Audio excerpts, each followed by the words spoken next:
Oh shit, I need to take the dogs out. Oh, do a BRB.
All right, let's get started. Let's make sure we're at a good time here.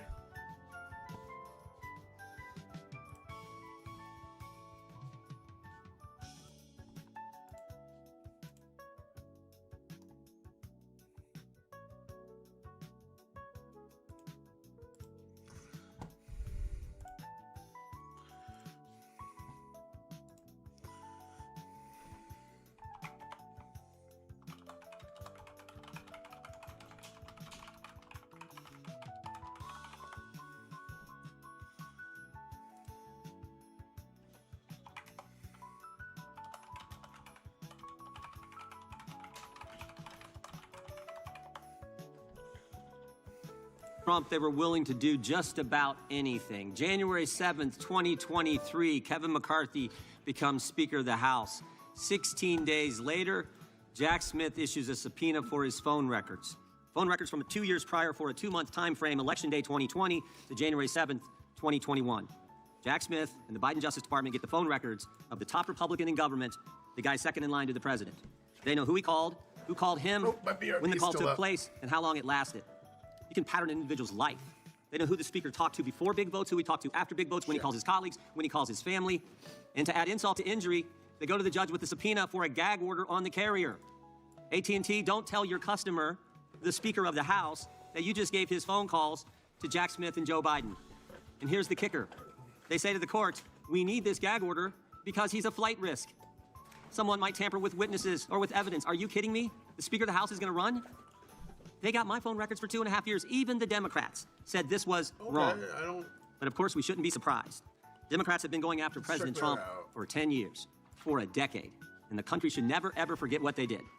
Over the next few hours, we're going to hear a lot of yelling and screaming, I assume, from the other side. But we should never forget what took place, what they did to the guy we the people elected president twice. It all started in 2016 when they spied on his campaign. What's up? The Clinton campaign hired the law firm Perkins Coie, who hired the public relations firm Fusion GPS, who hired a foreigner, Christopher Steele, to put together the fake dossier. Your Bunch of garbage in that document, but that was used by Jim Comey's FBI. Pearls. And we all Jim know Jordan, Jim Comey. I'm not a big fan of Jim He was a guy who just last year was strolling along the beach when the good Lord had the waves wash up on shore, seashells in the formation of 8647. That guy took that dossier to the FISA court, lied to the court, and then spied on the other party's campaign. This, of course, led to the Mueller investigation, 2.5 years, 19 lawyers, 40 agents, $30 million to find nothing. No conspiracy, no coordination whatsoever. Then it was impeachment 1. The anonymous whistleblower. We couldn't even know who was bringing the charge against the guy they were trying to take. The guy we elected, were they trying to kick out of office? We couldn't know. Secret hearings in the bunker, in the basement of the Capitol. Again, nothing. Then it was impeachment 2. No secret hearings here because they didn't have any hearings. It was a snap impeachment, and the Senate trial actually took place after President Trump wasn't in office. Then, of course, it was Alvin Bragg, who said before he got elected district attorney that there was no case here. Then he gets elected and changes his mind when the left starts pressuring him to go after President Trump. He hires Michael Colangelo, former Democrat National Committee consultant, and the number 3 guy at the Department of Justice. And then, of course, it's Fani and Nathan, Fani Willis and Nathan Wade in Fulton County, Georgia. We actually deposed Mr. Wade, one of the most interesting depositions I've sat through. We said to him, you bill taxpayers in Georgia thousands of dollars for meetings in D.C. with the January 6th committee and with the Biden administration. And we asked him some questions. I know. I'm just trying to come into it with a fair mind. Couldn't remember. Jim Jordan. We said, where'd you meet? Did you meet the Capitol? Did you meet the White House? Where'd you meet? Couldn't remember that either.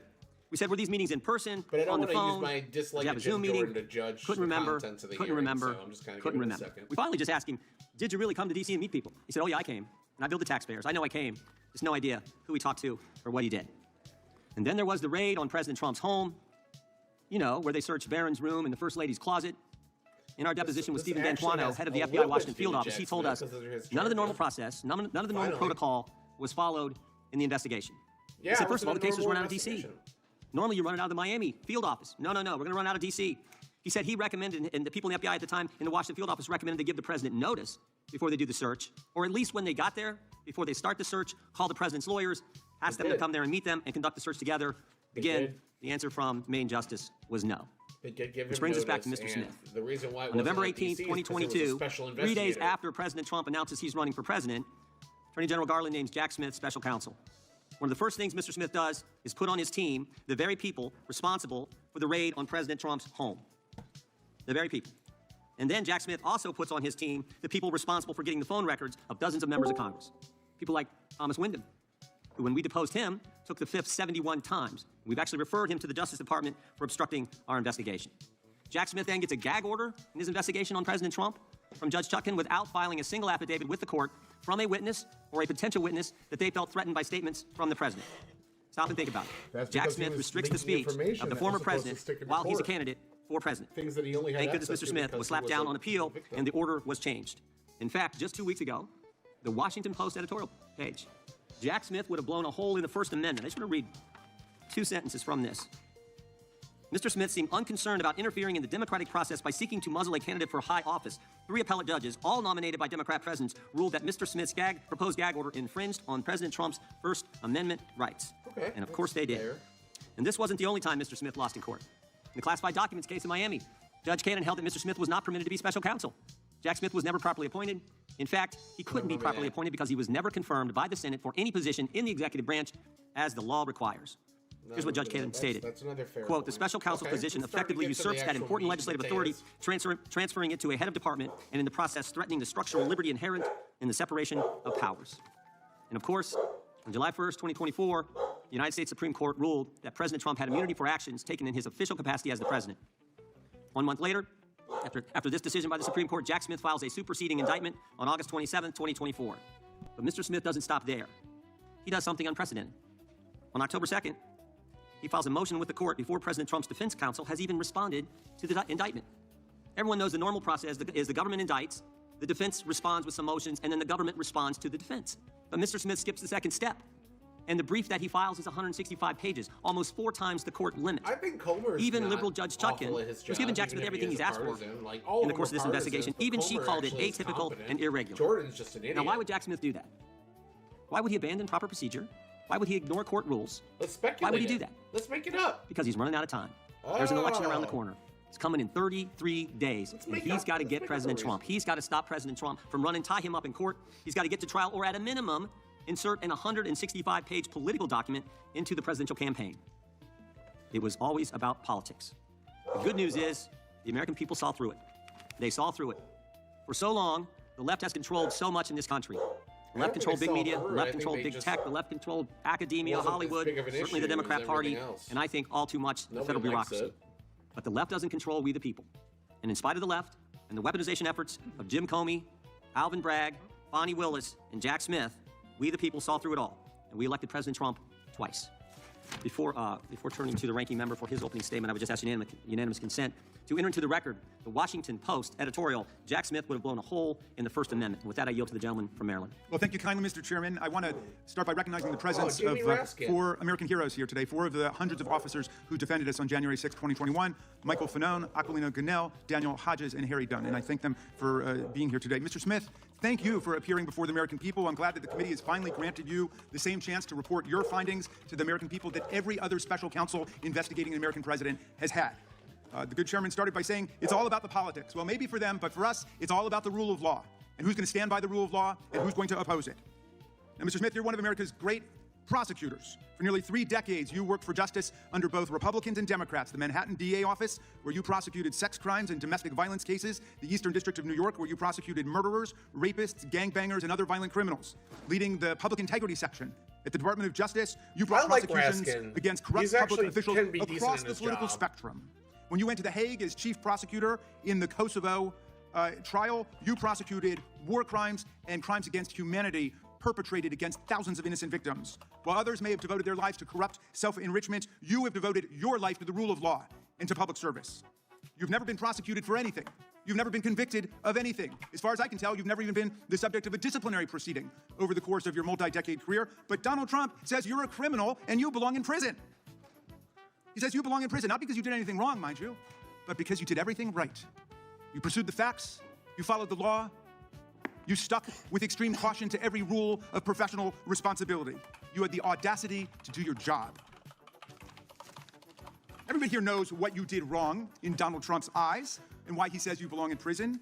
You found, and I quote from your sworn testimony before the committee, you found proof beyond a reasonable doubt that President Trump engaged in a criminal scheme to overturn the result of the 2020 election and to prevent the lawful transfer of power. When asked whether you believed the evidence was enough to obtain a criminal conviction against Donald Trump at trial, you had a one-word answer: yes.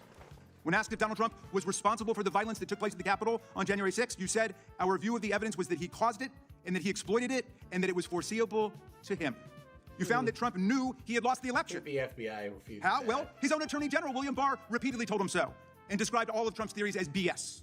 Trump's top campaign advisors told him he lost the election. Vice President Pence told him he lost the election. More than 60 federal, state, and court decisions, including 8 rendered by judges he appointed to the bench, rejected every outlandish election fraud and corruption claim that he made. Trump himself even privately acknowledged it, gesturing to Joe Biden on TV and saying, quote, "Can you believe I lost to that effing guy?" He knew he lost, but he threw everything into his big lie, which some people, even in this room to this day, will stand by and swear by.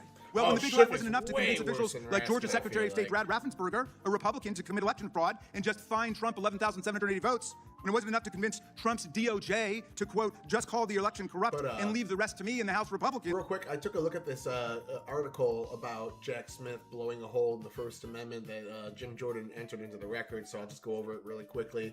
They bring up a lot of the things that Jim Jordan did, the illegal gag order,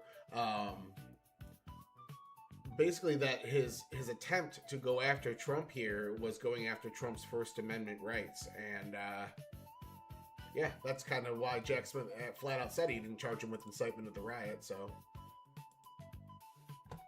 when it wasn't enough to force Vice President Mike Pence to announce and then exercise lawless powers to reject electoral college votes and use counterfeit slates to anoint Trump the winner, that's when Trump incited mass violence on January 6th. While more than 140 officers were being brutally assaulted by Trump's mob, while rioters beat them with flagpoles and sprayed them with chemical agents and crushed them in doorways, and while they chanted, "Hang Mike Pence," and chased the vice president out of the Capitol, Trump and his team worked the phones, calling not the National Guard, which was under the direct unilateral control of Donald Trump, but calling members of Congress, urging them to delay certification and to nullify the election results.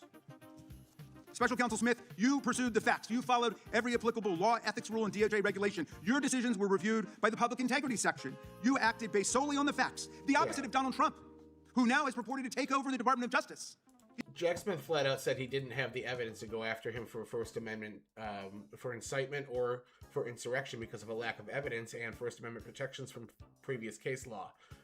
So to say he incited the violence is to argue the opposite of what Jack Smith's report found.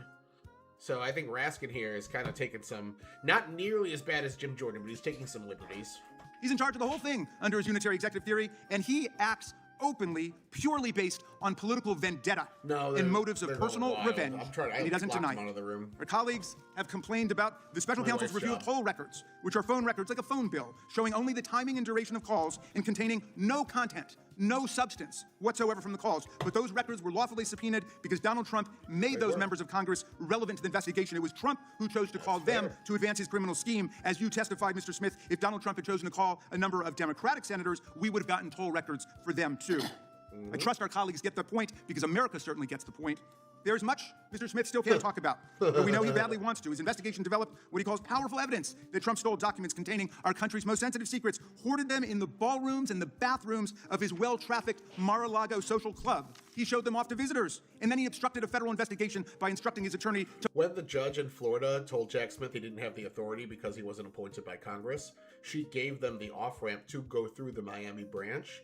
Jack Smith specifically said, you can go to the Miami branch and continue these charges. Jack Smith said no, appealed it, and ended up dropping the appeal after the election. So he had the opportunity to continue pursuing the charges through Florida and said, no, I would rather go this route, and went with the appeal route. So for Jack Smith to say that, like, he had something and it was super important, he needed to get to it, he was given an off-ramp by the judge to continue to go forward, and he didn't. So that's another liberty. Raskin's taken 2 liberties I don't like so far. To pluck out anything really bad before turning materials over to the FBI and having his staff delete incriminating security tape footage. But today we're not going to hear a lot about that because you are gagged by an absurd judicial order rendered faithfully by Trump's most servile and sycophantic appointee to the federal bench, Judge Eileen Cannon. This order not only blocks release of Volume 2 of your report, which is unprecedented, about the classified document scam, it also gags you from discussing the report or its contents with us, with America. Whoa. So Jack Smith put a fucking illegal gag order on Trump. The court slapped it down and they're using it against him.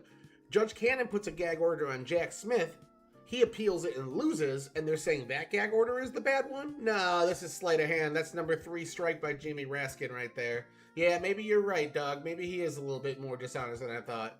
What's in it, but it must be pretty devastating because Donald Trump is desperate to keep Mr. Smith or any other DOJ official for all time from ever releasing it to Congress and to the American people.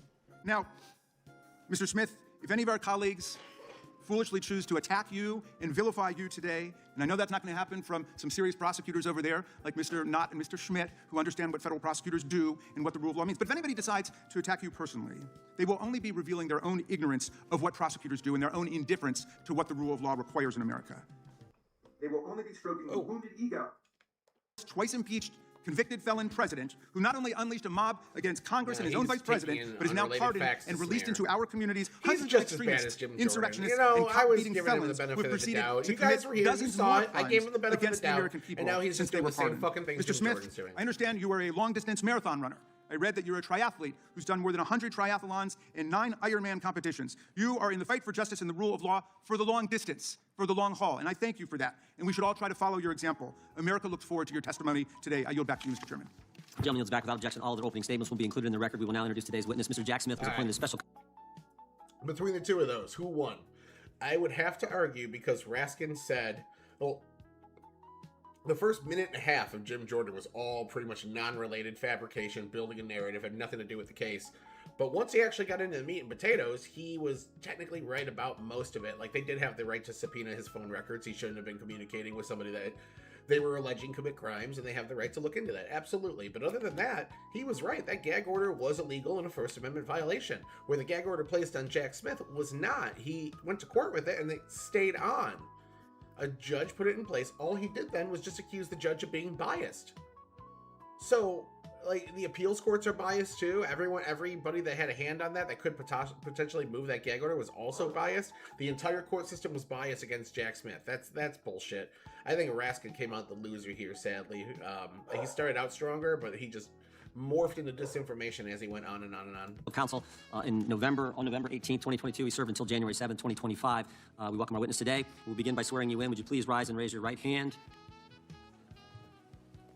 Do you swear or affirm under penalty of perjury that the testimony you're about to give is true and correct to the best of your knowledge, information, and belief, so help you God? He looks like a fit guy. Let the record reflect that the witness has answered in the affirmative. Thank you. You can be seated.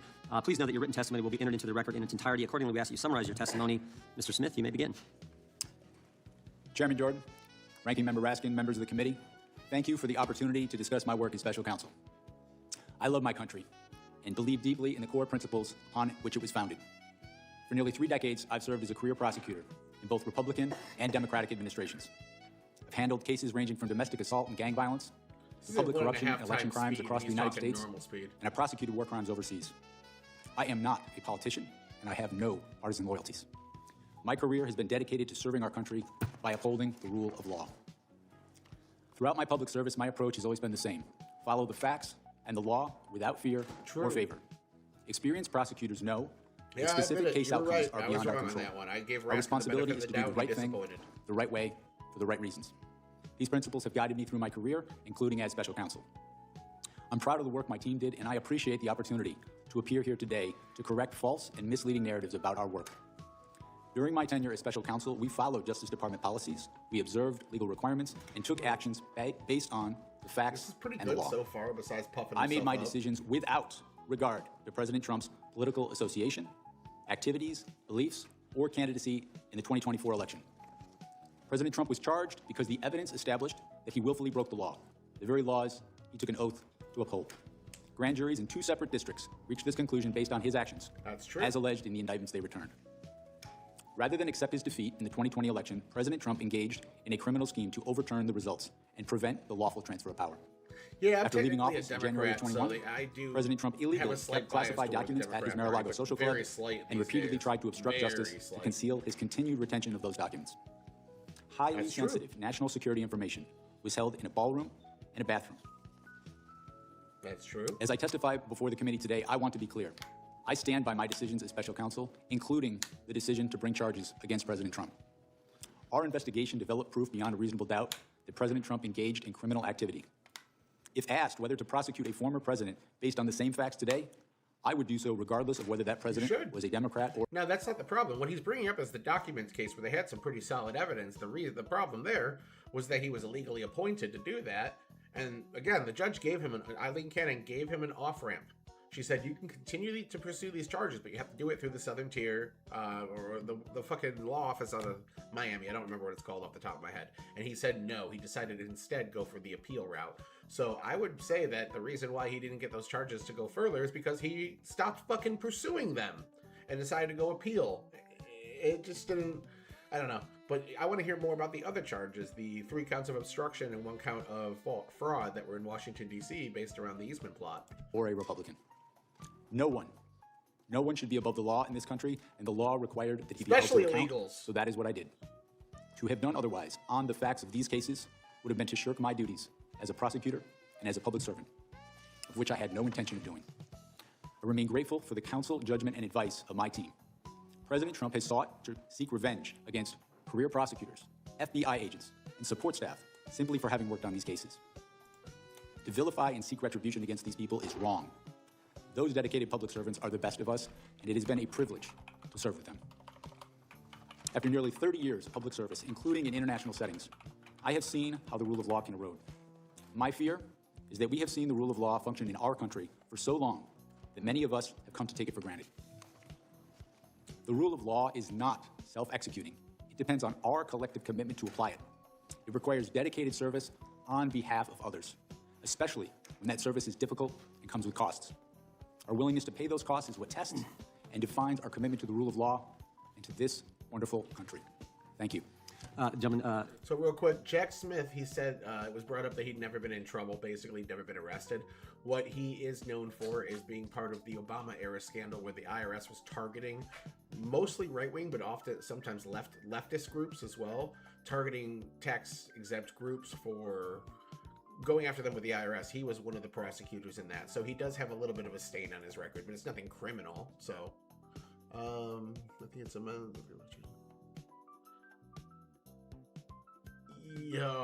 I think so. I think that, well, I mean, the Russia investigation continued for 2 years under Trump. He fired Comey, but they brought in Mueller, and that continued until its conclusion. So, yeah, I think so. I think that the Miami DOJ office could have continued to pursue charges against him, or at least looked into it. Maybe they couldn't have actually convicted of anything and put him in jail for it, but they could have at least pursued the charges. Absolutely. we will now proceed under the 5-minute rule. We have votes coming in any minute now, but I think we'll have time for 3 or 4 members to get their 5-minute questions in before the committee will take a recess to go vote. They are not going to close the vote until we get there. I know that much. So we will start with the gentleman from California, recognized for 5 minutes. Good morning, Mr. Smith. When Attorney General Garland appointed you, he cited the particularly sensitive matters at issue and extraordinary circumstances as the reason for appointing a special counsel. What did you take that to mean? What I understood that to mean is I was to conduct an independent investigation and come to my own conclusions about whether the facts and the law supported a prosecution. But clearly he was alluding to the fact that we had an investigation into a leading candidate for president. That was part of the extraordinary circumstances. Would you agree? I will rely on his public statements about that. I understood my role as special counsel was governed by the regulations, which required me to make an independent decision on my own. So certainly you would agree it was important to approach the investigation with humility and restraint. Is that fair? Yes, and that's what I sought to do. I sought to And you thought you possessed those qualities. In fact, you testified at your deposition, quote, I thought I was the right person for the job. Of course, some disagreed. Constitutional law professor Jonathan Turley, for example, has said, quote, Jack Smith has a reputation for stretching criminal statutes beyond the breaking point. I assume you disagree with that statement by Professor Turley.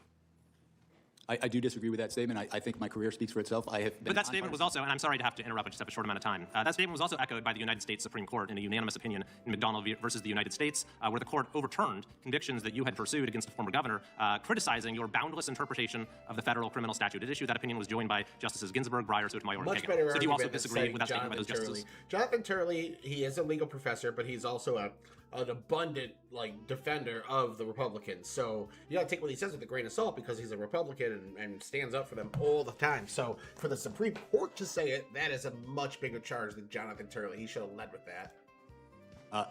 I have conducted my career in a nonpartisan fashion. That particular case, the legal position that the department took. That wasn't my personal position. That was the position of the department. I see. So, Mr. Smith, I've had the opportunity during my time on the committee to review the work of two special counsels, John Durham, appointed during the Trump administration, and Robert Hur during the Biden administration. And in both cases, they seem to exhibit that humility and restraint that we talked about. But in reviewing in detail the way you conducted this investigation, I see a very different mode of operation. One that sought maximum litigation advantage at every turn, one that repeatedly circumvented constitutional limitations to the point that you had to be reined in again and again throughout the process. For example, shortly after you became special counsel, you issued a subpoena for the phone records of the Speaker of the House of Representatives. That's the thing. Again, Jack Smith did not charge incitement. He did not charge insurrection because he said that there were legal precedent and certain rulings that have been done by the courts in the past did not allow him to. So if he's as guilty as Mr. Kiley here says he is, then why didn't he charge for these other things that he had no chance of getting that would actually hurt Trump? Saying like he didn't get charged with incitement, he didn't get charged with insurrection, he got charged with obstruction. That's it. Like most people heard that and they're like, that's not that bad. So at the end of the day, like he could have been much more unhinged and wasn't. I think this is an unfair attack, but we'll let him go. Over a 2-month period, along with for other senators and representatives, even though the public integrity section at DOJ cited litigation risk to doing this. What was that litigation risk? With respect to the toll record subpoenas that we issued, they were approved by the Public Integrity Section. The Public Integrity Section, in approving those subpoenas, noted the fact that the subpoenas were for records for people who were not targets of our investigation. But they said there was a litigation risk and you moved forward with it anyway. And not only that, but you also sought orders from judges, making it so those who were having their records seized would not know about it. And you even didn't tell them. Doesn't matter if there's a litigation risk. I'm sure there's a lot of charges that go through that have some risk of failing or not working out the way you want. That doesn't necessarily mean just because there's a risk we shouldn't do it. Again, another swing and a miss. Those judges, that it was members of Congress whose records you were going after in apparent contravention of a federal statute saying that a telephone provider for a Senate office shall not be barred from providing notice that the records had been requested. Now, if you sought to do that today, would you be able to get away with that, with asking the judges for a non-disclosure order without telling them these are members of Congress? When we secured these toll record subpoenas, it was done consistent with department policy.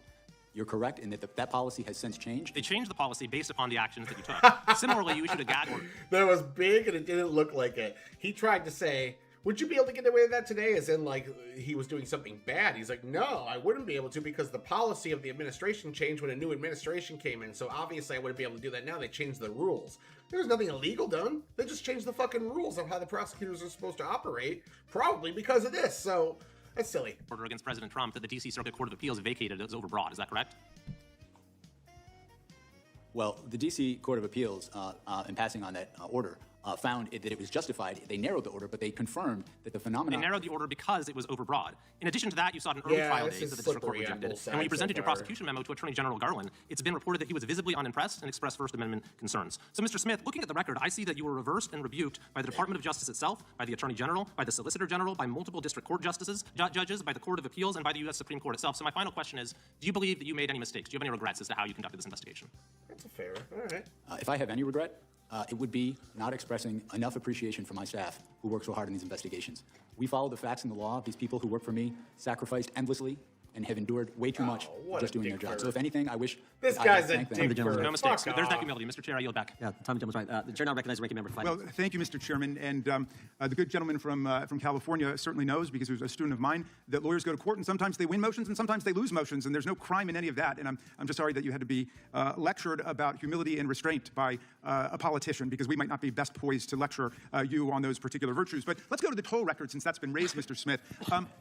First of all, Congress has allowed toll records to be subpoenaed. This committee has actually tried to limit it over the years, and the senators who are whining the most over on the Republican side in the Senate, they never went along with our determination to try to limit the government's ability to subpoena toll records. So it's perfectly lawful what you did. Explain, why did you want those toll records? It was. We wanted to conduct a thorough investigation of the matters that was assigned to me, including attempts to interfere with the lawful transfer of power. The conspiracy that we were investigating, it was relevant to get toll records to understand the scope of that conspiracy, who they were seeking to coerce, who they were seeking to influence, who was seeking to help them. And that's normal investigative practice, right? In conducting a criminal investigation, securing non-content toll records, as you described, is a common practice in almost any complex case. Okay, listen, you tell a normal fucking American, Congress is saying they can't subpoena my phone records because I'm in Congress and I'm above legal investigations. Most people are going to hear that and be like, no, fuck you. So this is just a losing narrative for them. Something else that I've been hearing over the last week by our colleagues as they've eagerly anticipated your arrival here, they've been saying that there's some kind of First Amendment defense that Donald Trump would have had to the crimes you indicted him for. Is there a valid First Amendment defense to defrauding the public? Is there a valid First Amendment defense to disrupting a federal proceeding? Is there a valid First Amendment defense to violating the voting rights of the people and cheating the public out of a fair election? The First Amendment is something we took seriously in our investigation, but the First Amendment does not protect speech that facilitates a crime. Speech that is used to facilitate a crime, a fraud crime in particular, is not protected under the First Amendment. The Supreme Court precedent on that is clear. This is an issue that we litigated before the district court, and the district court ruled. The claim here is they're claiming Trump committed fraud knowing he lost the election and facilitating them to overturn it. There's nothing backing this. You cannot prove that Trump knows he lost the election and was trying to overturn it because he wanted to steal it. There's nothing backing that. You can't prove that. It's very high standard to prove. It's willful intent. That's a very high standard to prove. As I just stated, that it is not in fact protected. And the case law is perfectly clear on this, right? All frauds are perpetrated by speech, right? Yes. All conspiracies are perpetrated by speech. So just because your criminal conduct is brigaded with speech doesn't somehow mean you've got a First Amendment defense against trying to overthrow the government. I mean, the people who Real talk, is this lady right here attractive or not? I can't tell. attacked the police officers on January 6th were chanting, "Hang Mike Pence." I suppose that was political speech, or they were saying, "Stop the steal." That's one of the things that Ryan Mullally, Pisco Bane, the guy that crushes Pisco in every debate they're in, will say is like he actively is constantly pushing his politics. He will lose debates so that he can push his politics during those debates. It's pretty dishonest of him, and that's why he constantly takes L's. Does that mean they've got a First Amendment defense to violent assault against the officers? It does not. William Barr, by the way, was somebody who was perfectly clear about that. Donald Trump's own Attorney General said there's no freedom of speech that you have to engage in a conspiracy to overthrow an election, to commit crime. He was perfectly clear about that. Back in those days, in fact, lots of people on that side of the aisle, including my good friend, the chairman, denounced the violence that took place on January 6th. The cat's got their tongue these days. My friend Chairman Jordan said, what happened last week was terrible, it was tragic. It's as wrong can be, he said. Republicans, we know all political violence is wrong. I asked my friend Chairman Jordan at a rules hearing, are you also not interested in what happened to us on January 6th? He said, of course, everyone's interested in holding people accountable who did wrong. The FBI is doing that. The Justice Department is doing that, appropriately so. What do you think about the attack on the Department of Justice and the special counsel for doing your jobs? I think the attack is unjustified. I think the people who work with me as career public servants are people, they're part of the reason I've been a prosecutor for so long is to work with people like that, not just the prosecutors in my office, but also the agents, FBI agents who are here who have served their country not only as agents, but also overseas. I think those attacks see any of them up here, unwarranted motherfucker. based on the facts, and I think that they have no basis in who we are as Americans, as a country. I don't see attacking people like that as anything appropriate. Thank you. And Mr. Chairman, I yield back to you. Gentleman yields back. Mr. Smith, is Cassidy Hutchinson a liar? She was their star witness. January 6th committee, their star witness in one of those staged and choreographed hearings they paid the former president of ABC News to put together. She was, in fact, the only witness at this special primetime hearing, Tuesday, June 28th, 2022, 8 o'clock in the evening, and she told some stories. I mean, these were some stories. She talked about TV the president lunged across the back seat, grabbed the steering wheel, tried to drive the car to the Capitol. And I just want to know, you think she was lying? Chairman Jordan, my assessment of that particular issue is that with respect to the testimony about the president lunging towards the driver, my recollection of her testimony about that is that it was secondhand. She said she'd heard that from somebody. You familiar with the name Tony Ornato? I'm sorry? You familiar with the name Tony Ornato? Yes. White House Deputy Chief of Operations, Deputy Chief of Staff for Operations, right? You remember what he said about it? What does this have to do with Jack Smith's charges? As I sit here right now, I do not. Yeah, he said it didn't happen. How about Bobby Engel? You familiar with that name? Yes, I am. Secret Service agent who was actually in the car that day. You know what he said? He said it didn't happen. And they both said the first time they ever heard this story was when Ms. Hutchinson testified in the primetime hearing as their star witness of the January 6th committee. By the way, did you ever confirm her testimony about this particular incident? What does that have to do with him charging Trump? We conducted, as I said before, our own independent investigation of all aspects of the case that we thought was relevant. We, attorneys from my office... Did you ever confirm it? That's a simple question. That's a good answer. We interviewed her, I should say, attorneys in my office before. Did you ever confirm the president leaping across the seat, grabbing the steering wheel, this whole concoction she brought up in the January 6th hearing? Did you ever confirm that? Right. We interviewed another first-hand witness who was in the car who did not confirm that had happened, but also... In your deposition to the committee last month, Mr. Smith, You said this. My recollection with Ms. Hutchinson was a number of the things that she gave evidence on were secondhand hearsay. You remember making that statement to us last month in the deposition? I did, and I was referring particularly to what we're talking about now. Yeah, and you also said Ms. Hutchinson regarding this particular claim was a second or even third-hand witness. We asked you if you were a defense attorney, how would you handle cross-examining her if she was on the witness stand? And you said if I were a defense attorney, Ms. Hutchinson were a witness, the first thing I would do was seek to preclude her testimony because it was hearsay. You remember saying all that? What? Yes, that's correct, sir. That's correct, right? Were you going to put her on the witness stand if you ever got to trial? We had not made final determinations as to who we were going to call as a witness. We had a You were large, still considering her? we had a large choice of witnesses in this Are case. you familiar with what Washington Post reporters Carol Leonnig and Aaron Davis said in their book? They did this book, 300-some pages book on chronicling the whole investigation of the Justice Department. And here's what they said on page 310. They said Jack Smith had wondered whether some of Hutchinson's claims might be relied upon at trial.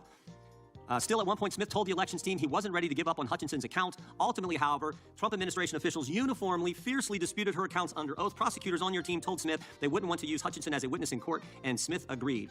Are Carol Leonnig and Aaron Davis, who wrote this, are they lying? My recollection is that I certainly had not made any final determinations about who we were going to call. And that's the point. That is the point. The fact that they used her in a primetime hearing and you won't rule out using her, or didn't rule out using her, putting her on the witness stand when everybody knows she wasn't telling the truth, that says it all. That's the degree the left and Democrats were willing to go to get President Trump. They Putting on the didn't witness rule it stand out someone because they everybody never knows got is to making that it up. step. Everybody knows that. And you were willing to. By the way, you know how many times Cassidy Hutchinson was mentioned in their report, the January 6th report? Any idea, Mr. Smith? I do not. 185 times. Someone that the whole country knows wasn't telling the truth, and you were still considering putting her on the witness stand because you had to get President Trump, and everybody can see that. We better take a recess for... I can't see that because at the end of the day, he had the option to continue pursuing the charges in Miami and decided to appeal instead of continue pursuing. So I don't see that. For votes, we will resume as soon as votes are over. Back here 10 minutes after. Mr. Smith, you guys can go back to the room that you were in.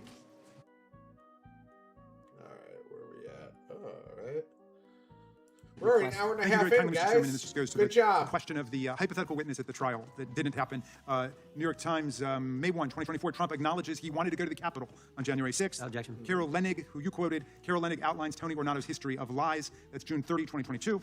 Objection. In July 1, 2022, the men disputing Hutchinson's testimony are two of Trump's biggest acolytes. And finally, June 29, 2022, CNN, Cassidy Hutchinson stands by her testimony amid pushback.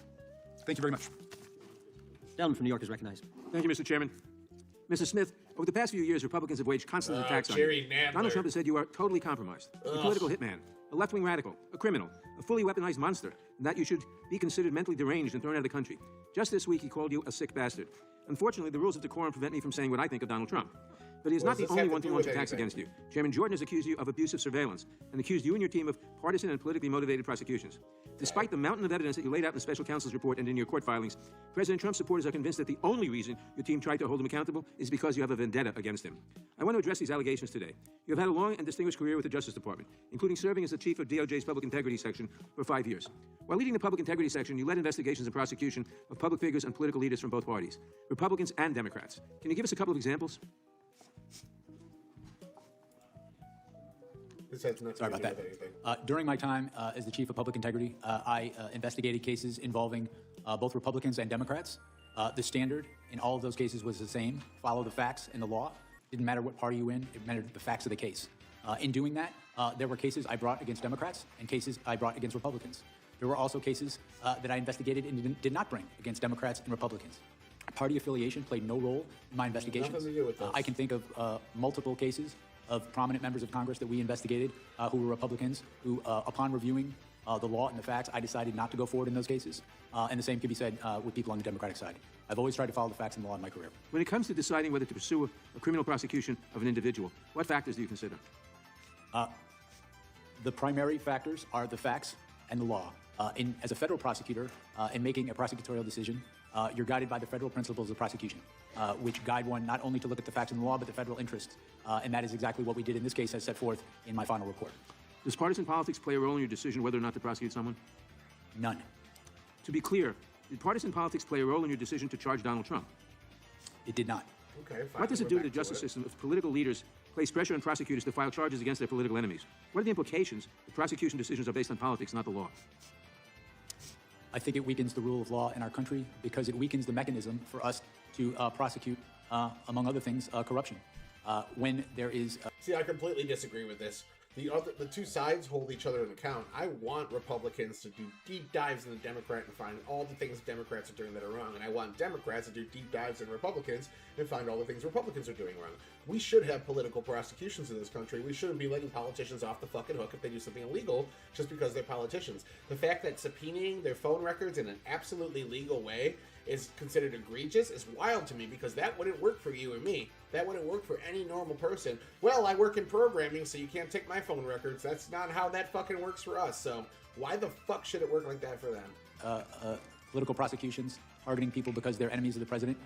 The department loses credibility, and it can't do its job in all sorts of cases. According to your deposition before this committee, it sounds like your problem was not determining if you had enough evidence to charge Donald Trump, but rather that you might have had too much evidence and struggled to determine how to present a clear narrative to a jury. How would you characterize the evidence against Mr. Trump about inciting an insurrection against the laws of this country? Did you have too much? Well, with respect to presenting the case that we charged, one of the central challenges was trying to present that in a concise way, because we did have so many witnesses. Some of the most powerful witnesses were witnesses who, in fact, were fellow Republicans who had voted for Donald Trump, who had campaigned for him, and who wanted him to win the election. These included state officials, people who worked on his campaign, and advisors. I will say, however, with respect to the charge of insurrection, we did not charge that. As I set forth in my report, well, I believe that there is, courts have found that that was an insurrection, and that there's a reasonable interpretation, a reasonable prosecutor could interpret the evidence to support that charge. I chose not to do that, looking at the facts and the law. I thought the charges we brought were appropriate, given the evidence that we had. Thank you, Mr. Smith, for your decades-long public service and for working tirelessly to uphold the rule of law. Those who attack and smear you and your team in order to protect Donald Trump should be ashamed of themselves. I yield back. Someone yields back. Someone from California is recognized. Mr. Smith, do you see criminals to my left? Ooh, props! You don't see any. Do you see people who are committing crimes because they continue to believe things that just aren't true? That's paraphrasing Ronald Reagan, that liberals aren't stupid, they just know things that don't happen to be true. If the president believed that he was cheated in an election, that there was fraud, or in some other way a number of items led to his defeat, when in fact he should have won according to the Constitution, does that make him a criminal? Sir, No, that's a yes or no, please, Mr. Smith. These people here are continuing to grapple constantly with things that aren't true, like socialism works, or that somehow everything the Republicans do is evil and everything they do is right. They've never reached a conclusion in a typical partisan case in which we're not evil because we think something different and we're not wrong. You understand the Constitution. But not relevant. Do you understand the Bill of Rights, that someone has the absolute right to believe something, whether it's true or not, and to advocate for something, whether it's true or not? Do you understand that in addition to your oath to the Constitution, that's one of the things the First Amendment allows for, isn't it? yes, sir. Okay, so if you know that people have a right to opine, lobby for, assert, do everything they can legally to ask for people to make different decisions, then why is it you saw criminal conduct on behalf of a president who believed he didn't win? Chairman Jordan and myself have something in common, along with a number of others here. We saw wrongdoing, and on January 6th, we voted not to confirm 2 states because they had violated the U.S. Constitution in how they selected who got ballots. And yet, you're going to come here and say, oh, I just followed the law. When you went after these people and you said, well, technically I can do that, you didn't see any selective nature or any separation of powers under the Constitution to spying on the activities and the conversations of the Speaker of the House?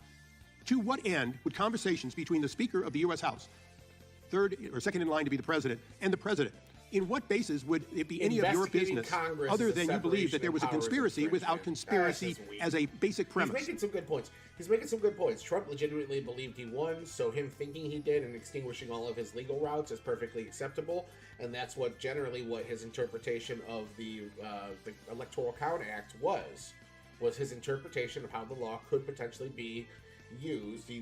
Eastman said it under duress or under pressure that he knew the courts would probably vote it down, but it's still a viable interpretation to try, and he's allowed to do that, even if it is morally kind of disgusting. So, you, like the president's men for Richard Nixon, went after your political enemies. Maybe they're not your political enemies, but they sure as hell were Joe Biden's political enemies, weren't they? They were Harris's political enemies. They were the enemies of the president, and you were their arm, weren't you? No. No. Oh, great. So you spied on the Speaker of the House and these other senators and so on, and informed no one, and in fact put in a gag order so they couldn't discover it. If they were not subjects of a conspiracy investigation, why did Congress, a separate branch that you, under the Constitution, have to respect, why is it that no one should be informed, including the judges As you went in to spy on these people, did you mention that you were spying on seeking records so you could find out about when conversations occurred between the U.S. Speaker of the House and the President? Did you inform the judge, or did you hold that back? My office didn't spy on anyone. Wait a second. The question I asked you, Mr. Smith, was pretty straightforward. Did you withhold that information from an Article III judge in the process of taking the records of the Speaker of the House? We complied with the... Did you hold Mr. Chairman, would you please instruct the gentleman to allow the witness to answer the question? It's not your time. I'd like my time back. Mr. Chairman, you've please. repeatedly done that in the past. The witness has the right to answer the question. And there'll be due time to answer the question. Would you please put my time back and let me finish this? Mr. Smith, I asked you a question. You were not responsive to it, and I want you to be responsive to it. Did you, whether you think it was legal or not, whether you think it was right or not, did you withhold the name of Kevin McCarthy, Speaker of the House, when you were seeking records on Kevin McCarthy, the Speaker of the House, or Jim Jordan, the chairman of this committee? At the time the gentleman is... No, please give me back the time and take it away. Time has expired, but we're going to let the witness answer your question because it's an important question. The witness can respond. We did not provide that information to the judge when we requested a non-disclosure order, consistent with the law and consistent with the party's Mr. Chairman, the amazing thing here today is that we have an admission that an Mr. article... Chairman, the gentleman's time has expired by now 34 seconds. It gets more than 5 minutes. How many times do you interrupt me? The time belongs to the gentleman from California, but it has expired. I will be brief in my address to the chairman. We have the evidence that an Article I representative on behalf of the President withheld from Article III. Mr. Chairman, I would have the same leniency. And with that, I yield back in disgust of this witness. Sticking with California, the gentlelady from California. Now, the only thing there is they're saying his actions were inappropriate because he didn't inform the judge. But if that was DOJ's policy and not something he was required to follow, then that's the fault of the DOJ. That should be on the Biden administration, not Jack Smith. He followed the rules that were put out in front of him. So you can't blame Jack Smith for that. You got to blame the DOJ's regulations for that. If it's something Biden changed, you can blame him for that. If that's the way it always has been prior to this, then nobody is to blame. Like, they're going after him for something that was probably the status quo prior to that. It seems kind of weak. California is now recognized. Mr. Smith, thank you for being here today. Earlier the chairman spent a lot of time talking about Cassidy Hutchinson, who we know is just one of many witnesses. It's important to note that there was testimony that she was told something by Mr. Ornato, not that she had personal knowledge, and of course Mr. Ornato was of very questionable veracity. We had a testimony from a Metropolitan Police Department official about an argument, a big argument that the president was having about going to the Capitol. And in fact, the vehicle was delayed going back to the Capitol while that argument occurred. But having said that, I want to focus on something my colleagues across the aisle seem to want to ignore. The fact that your investigation into President Trump's attempt to overturn the 2020 election was built on testimony from members of the Republican Party. In fact, last week, the New York Times published grand jury transcripts from Georgia that show the same pattern in Trump's Georgia criminal case. Georgia's Republican Attorney General Chris Carr testified that he told, quote, this is a quote, "We're just not seeing the things that you are seeing." And the late Georgia House Speaker David Ralston, also a Republican, testified that Trump's fake elector scheme was, quote, "the craziest thing I've heard." And then there's Senator Lindsey Graham, one of the president's closest allies. In his secret grand jury testimony, Senator Graham told the jurors, quote, "I have told him more times than we can count that he fell short," unquote. And then he said this, quote, "If you told him Martians came and stole votes, he'd be inclined to believe it." Martians, that's from Senator Graham speaking under oath. So here's my question. Mr. Smith, in your deposition with this committee, you testified, and here's a quote, "Our case was built on..." Actually, if anything, she's undercutting her own case and Jack Smith's case by saying that Trump actually believes he won the election. She's undercutting her own case here. He believes he won. He was doing everything in his tool belt to ensure that the votes went the way he believed the election went. That hurts her case. She needs to be proving that he knew, like Raskin was doing. That's why I say Raskin's smarter. He knew that a very important factor here is saying Trump lost, he knew it, and he was lying. That's how he commit fraud. But if she's saying he didn't know that, he actually believed he won, that invalidates the fraud charge. That's the First Amendment argument that they're making. So she's actually making the Republicans' argument in a way for them. This isn't going as well as she hopes. Frankly, Republicans who put their allegiance to the country before the party. That the president's closest allies are telling him that his claims of election fraud are wrong. And so I'm just wondering, can you explain what you meant in your deposition, that it was Republicans who were putting their allegiance to their country ahead of their party? Yes. There were witnesses who I felt would be very strong witnesses, including, for example, the Secretary of State in Georgia, who told Donald Trump the truth, told him things that he did not want to hear, and put him on notice that what he was saying was false. These were people who knew how the elections were conducted in these states, and I believe that witnesses of that nature, witnesses who are willing to tell the truth, even if it's going to impose a cost on them in their lives, my experience as a prosecutor over 30 years is that witnesses like that are very credible, and that jurors tend to believe witnesses like that because they pay a cost for telling the truth. In terms of the grand jury testimony that's now been released, the fact he is a prosecutor, and prosecutorial discretion is hinged on the fact that you only bring the charges and the cases you think you can get. So, of course, the calculus of how the jury is going to respond to something is something well within his decision. I'm not going to bring this case if I don't think I can prove it, which is why he didn't bring insurrection or incitement. He didn't think he could prove it, and there was case law against it. So, him considering that is actually part of his job. That's what he's supposed to do, so there's nothing wrong there. The fact that Donald Trump, according to Senator Graham, would believe that Martians stole the election, what does that tell you about Trump's state of mind? That statement is consistent with what we found in our investigation, in that our investigation revealed that Donald Trump was not looking for honest answers about whether there was fraud in the election. He was looking for ways to stay in power. And when people told him things that conflicted with him staying in power, he rejected them. Or he chose not even to contact people like that who would know if the election was done properly in the state. On the other hand, when individuals would say things that would allow him to stay in power no matter how fantastic, over time, we felt there was powerful evidence that he, in fact, knew that the fraud claims he was making were false. You know, who are some of the Republican witnesses who told you that President Trump, told President Trump that his claims of election There we go. fraud were false? Can you share that with us?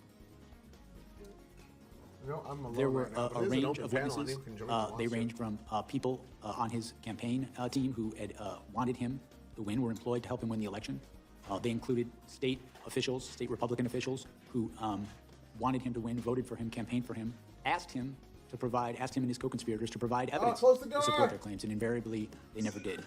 It included officials, advisors, people he worked with in the White House who he relied upon for important decisions and who he trusted in other contexts. We felt we had strong evidence from a variety of sources. Time of the gentlelady has expired. Mr. Chairman, with my fellow Californian who were allowing the witness... That's a good question. Isn't that grounds to let him answer? I've given him 30 seconds extra, the gentlelady 30 seconds extra. If the gentleman can be concise and finish up here quickly, we will allow him to finish. Yes, sir. And just conclude saying we felt that constituted powerful evidence of the knowing falsity of his statements in furtherance of the fraud. Mr. Chairman, I would like to yield back, noting the presence of officers who were severely attacked. Got nothing to yield back to over. The gentleman from protecting Texas. our lives on January 6th. The gentleman from Texas, Mr. Gill, is recognized for 5 minutes. Mr. Smith, in January of 2023, did you subpoena then Speaker of the House Kevin McCarthy's toll records? No, back to this. Yes, sir, we did. Yes, you did. And the subpoena covered the time period between November 2020 and January 2021. Is that right? I'm sorry, sir. Could you say that again? We're not going to delay like this. The subpoena covered the time period between November of 2020 and January 2021. How many days after Kevin McCarthy was sworn in as Speaker did you subpoena his records?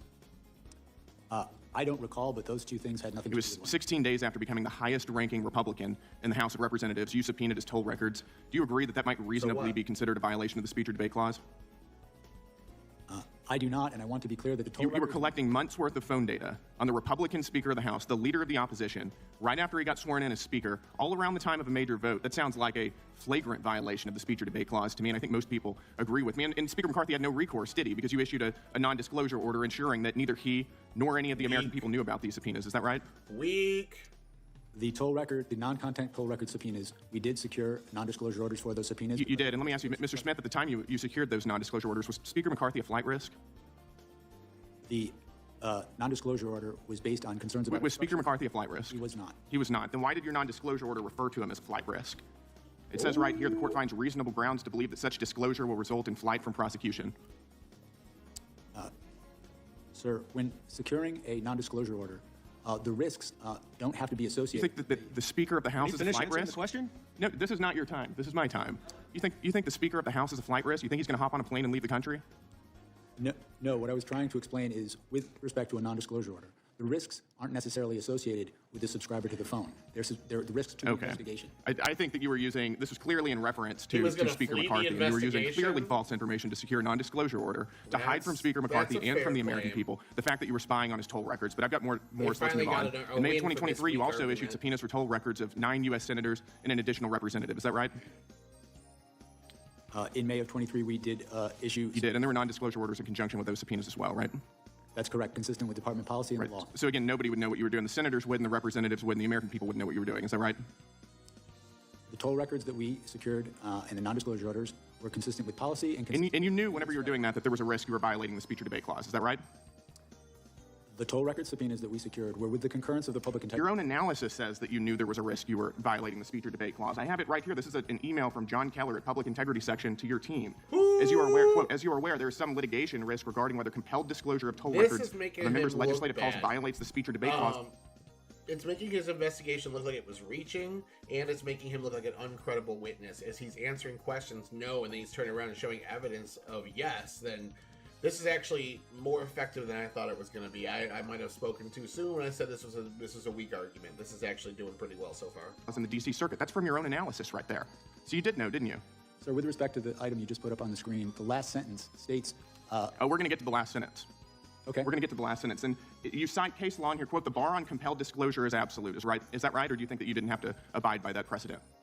To be clear, this statement is not from my office. This is the statement of the Public This is your justification for those subpoenas and NDOs that you ordered. This was part of your analysis. It's a cursory analysis. I think it's worth noting. But let's get to that last sentence then. Quote, given my understanding of the low likelihood that any of the members listed below would be charged, the litigation risk should be minimal here. In other words, you're using a novel legal theory, which you knew was novel, has never been tested by any court. You're not charging any of these members. Nobody's going to know about it because you issued NDOs. Nobody's going to sue about it, so sue this. So who cares? We're going to do it anyways. I mean, you walked all over the Constitution throughout this entire process, Chairman, the gentleman's time spying on members of Congress, and you know it. It's absolutely disgraceful. Mr. Yield back. Gentleman yields back. Solid job. Not going to be charged. They're not going to see it. They're not going to know because we're not going to tell them. So let's go ahead and do it. It's exactly what happened. The gentleman from Tennessee is recognized for 5 minutes. Thank you, Mr. Chair.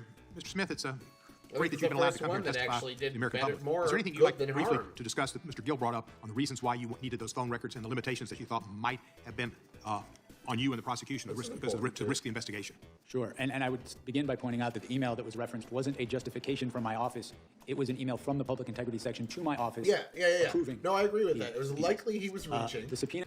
It looks like he was reaching. It looks like he admitted that he was reaching, and the only reason why he was doing it is because he wasn't going to be charging any of those people, so the risk of litigation was minimal. But he was risking litigation because he knew he was pushing, and then he just said, no, I didn't think that, and they proved that he did. So yeah, that Gill dude just did a really solid job, not only impeaching the credibility of the witness, but impeaching the integrity and of his investigation. Like, just small hits. It doesn't completely undermine either of those things fully, but that was a really solid job he just did there, actually. That we secured with non-disclosure orders from a judge because I had grave concerns about obstruction of justice in this investigation, specifically with regards to Donald Trump. Not only did we have the obstruction of justice that we were investigating in the classified documents case, but I was aware during the course of our investigation of targeting of witnesses during the course of the conspiracy itself.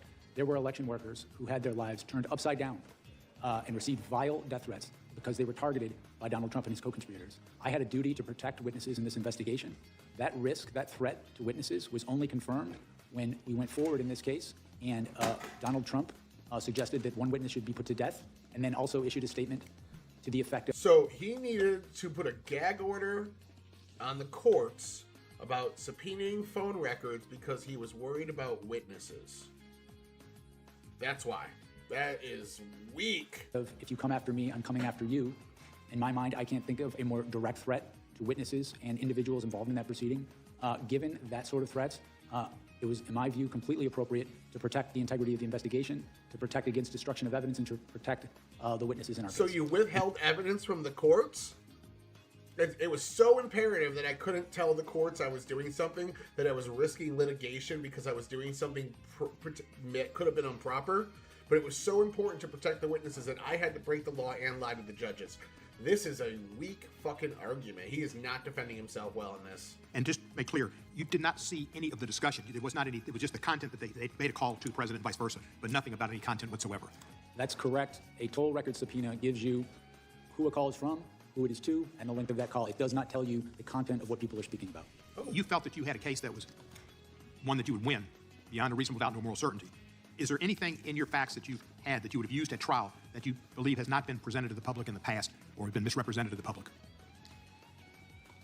Is there anything... Essential facts that you had that you felt would have resulted in a conviction of the president on the charges that he was indicted upon? I think my report, the report of our case, the final report, summarizes the evidence, I think, in a way that is gives a fair rating of the strength of the case. And you have no question about it have been successful before jury? My review of the case, I came to the conclusion we had proof beyond a reasonable doubt. We were ready, willing, and able to go to trial in the case. Of course, as I said in my opening statement, prosecutors can't control outcomes, but I felt confident in pursuing the case to trial. Did Merrick Garland ever pressure you to bring an indictment or to do anything in your investigation? No. Did anybody else in the administration, President Biden, Vice President Harris, et cetera? I was given the independence to conduct my investigation, and I came to the decision to bring charges in this case without undue influence from anybody in the department. And you dropped the case. Why did you drop the case? The cases against Donald Trump were dismissed pursuant to department policy. The Department of Policy, Office of Legal Counsel said if somebody's president, you can't bring a charge against them or they can't be held liable. Is that correct? That's correct. There had not been a case of this nature ever where someone was elected president with charges pending, and so that was slightly different. So we consulted with with the Office of Legal Counsel, and they determined, pursuant to policy, that the cases needed to be dismissed. And you weren't pleased with that, but you had to follow the law, and here's what you did. We followed policy throughout my investigation. My job was not to set policy. My job was to follow it, and that's what we did. I want to thank you for your service. I think you're a great American, and you came out of this as being somebody who people can respect and look up to in a fashion that we should be instilling people's desire to go into justice, to go into law, and go into government. You're an example of the type of person they should follow. I yield back to balance of my time. Gentleman yields back. The gentleman from Wisconsin is recognized. Mr. Smith, there's something that's really bothering me since your deposition. It's how and why you got the position of special counsel and your personal relationship with Marshall Miller. Let's go back to 1999 when you were working for the United States Attorney's Office for the Eastern District of New York. Is that when you first met Marshall Miller? Yes. So after ED New York, did the two of you ever work together again prior to becoming special counsel? According to the public bios for you and Mr. Miller, you overlapped at DOJ from 2014-15 when you were chief of DOJ's Public Integrity Section and Mr. Miller was chief of staff for DOJ's Criminal Division. Is that accurate? I believe that is accurate, yes. Okay, so were the two of you social outside of work? I would say intermittently, yes. Okay, but after 20 years of knowing each other, it's safe to say you were friends, correct? Yes. Okay, so let's fast forward to 2022. Mr. Miller is appointed Principal Associate Deputy Attorney General at DOJ, the number 3 at DOJ. You call your friend to congratulate him, and according to the deposition transcript, you say you'd be interested in a position at DOJ. Is that correct? Yes. What I recall is that I expressed an interest if the right position came up, I would be interested in. But at that point, there's no discussion about special counsel. Is that correct? This is some time ago, and so I don't have a specific recollection of all these conversations. So you were first approached about special counsel and that role before the 22 midterm elections. And so that is true. He was forced to close those investigations after that Trump won the presidency. I think I said the opposite earlier, so I was wrong there. My bad. According to the deposition transcript, in October of 2022, you fly to D.C., meet with the AG and the Deputy Attorney General. Is that correct? Yes, I flew to D.C., I believe it was in October, and I met the Deputy Attorney General, and also I met the Attorney General. So in multiple conversations with your friend Marshall Miller, he never once tipped you off that the Attorney General or Deputy Attorney General have you on the short list for special counsel? That never came up? Again, this was some time ago, but my recollection is I came to Washington and I met with those individuals as well as the Human Rights Section. Marshall Miller is the person who set that up. So he was at the meetings. Was he at the meetings? So just to tie all this together, you've known Mr. Miller since you were both AUSA in New York. You stayed in touch over a 20-year career in federal government. He gets a job with the Biden administration. Just a few short months later, you're offered the role of special counsel. I'm having a hard time believing that this is some big coincidence and that there wasn't a back and forth on the special counsel. So maybe you never received directives explicitly from the AG or the Deputy Attorney General, but was Marshall Miller, did he become a two-way conduit throughout the investigation with DOJ? No, and I would not take direction from a political person, a political figure, about how I should conduct an investigation. But you never spoke to him throughout the entire time you were conducting the investigation? No, I didn't say that. What I said was that he was, I think you asked if he was a conduit of information. He was present, to my recollection, at meetings, briefings that I had with the Attorney General and Deputy Attorney General during my time as special counsel. I mean, I don't want to assume anything, but Mr. Miller wanted you in that position, not because you're necessarily the best lawyer he ever met, but because of the long-term friendship that you have with him. What I can tell you is I have been a prosecutor for 30 years. I have been an apolitical public servant for 30 years. I've prosecuted cases against Democrats and Republicans all the same. I've had, in my view, the experience necessary for this position, and that's why he dodged it. So he knew that you would pursue, I mean, he had to have an idea that you would pursue exactly what the Biden administration wanted, which was criminal charges against President Trump. I think that anybody who knows me well knows the idea that I would take direction from a political figure about how an investigation should come out. I don't think anybody who knows me thinks that's true. Well, Chairman Jordan, I think the next deposition should be with Marshall Miller at this point. I yield back. Gentleman yields back. The gentleman from Georgia is recognized. And while we are deposing Marshall Miller, maybe we can depose Donald Trump about why he chose his personal lawyer to be the head of the DOJ. On January 6, 2026, the 5th anniversary of the insurrection, the White House launched a taxpayer-funded website that attempts to rewrite history about what happened on that day of infamy. On January 6, 2021, there was an insurrection at the United States Capitol. This is, again, they're taking a legal term, a federal crime, insurrection, and then just slapping it on Trump. If these people were not in Congress, Trump would be able to sue them for defamation because of this. This is wild to me that they're able to get away with this. They're allowed to just call somebody a criminal without a trial.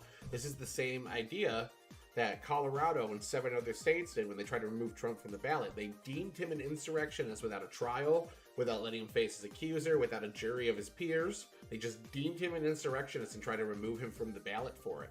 That to me is just crazy. And if that happened to Biden, people would be fucking pulling their hair out on the same side that are calling this an insurrection. It's crazy to me that people think this is okay if you do it to your political rivals. That resulted in a police officer dying the next day, another 4 officers dying by suicide in the months thereafter, with at least 140 police officers being injured by the insurrectionists, with 15 of them requiring hospitalization. And I'm proud that we have 4 former officers as well as on-duty Capitol Hill police officers here today. Mr. Smith, I want to ask you about this website because the Trump administration is using taxpayer dollars to lie to the American people about the events leading up to and the events taking place on January 6, 2021. For example, this Trump propaganda site claims that the 2020 election was, quote, stolen. Mr. Smith, did your investigation uncover evidence sufficient to prove beyond a reasonable doubt that Donald Trump knew that his claim that the election was stolen was false? Yes, it did. And did your investigation uncover evidence sufficient to prove beyond a reasonable doubt that Donald Trump publicly claimed that the 2020 election was stolen from him, while he privately acknowledged that he had lost the election? Okay, so real quick, this is what the FBI said about Trump and the violence. Is this showing up on my screen right now? I don't think it is.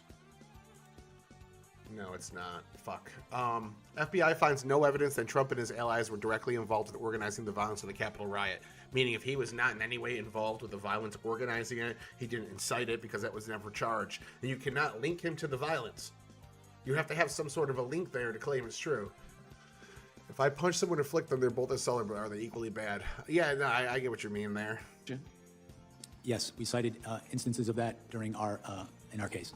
But yet here we see that on the 5th anniversary of the insurrection, the Trump White House propaganda machine is still promoting the stolen election theory on this government webpage with a text box titled, quote, fraudulent election, stolen election certified, end quote. The site also has a subsection reading in part, quote, FBI entrapment operation. He's allowed to be wrong. He's allowed to think silly things. Like, you're allowed to think that there's more than 2 genders. You're allowed to, even though it makes you look silly, and when you're in front of Congress, they can embarrass you for it. You're still allowed to think silly things.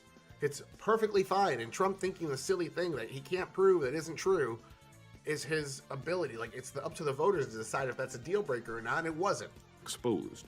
Mr. Smith, did your investigation develop any evidence to support the allegation that the FBI entrapped insurrectionists into committing crimes on January 6th?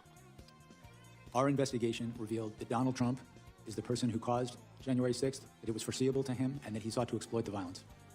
This website also accuses you of being a, quote, Biden prosecutor who brought, quote, weaponized charges against... Now, Donald Trump is in some way responsible for January 6th because he called people there. But in that line of thinking, if you have a concert and people drive to your concert and get in a car accident on the way there, that means they're responsible for the car accident. To some degree they are, because they're the reason you were leaving your house, but we would not reasonably assume blame. Trump never called for violence. We showed there's no ties between Trump and the violence, and he wasn't charged with anything surrounding the violence. So there's no actual tie there.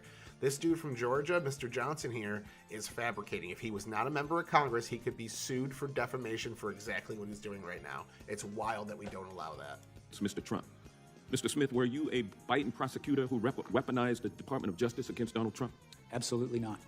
Did Attorney General Merrick Garland direct you to prosecute Trump because Donald Trump was running against Joe Biden in the presidential election? No. There are also allegations that President Trump was the victim of, quote, lawfare, and accusations that the Department of Justice lawyers who prosecuted Donald Trump used, quote, Ready to go? Huh?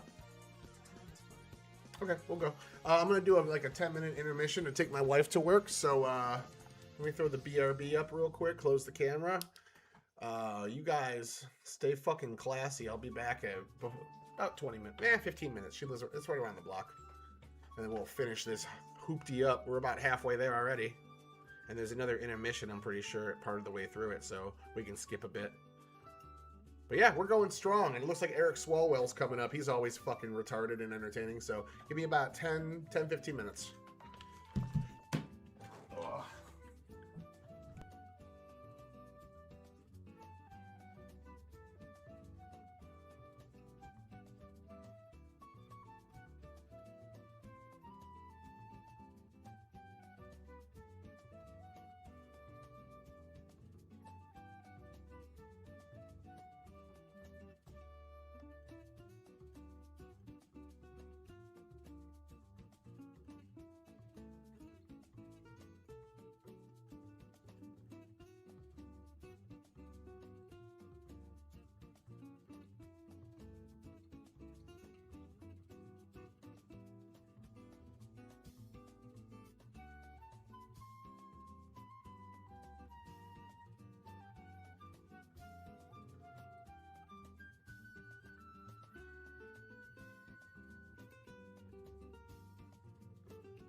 So let's do a recap of the entire first hour, 2 hours.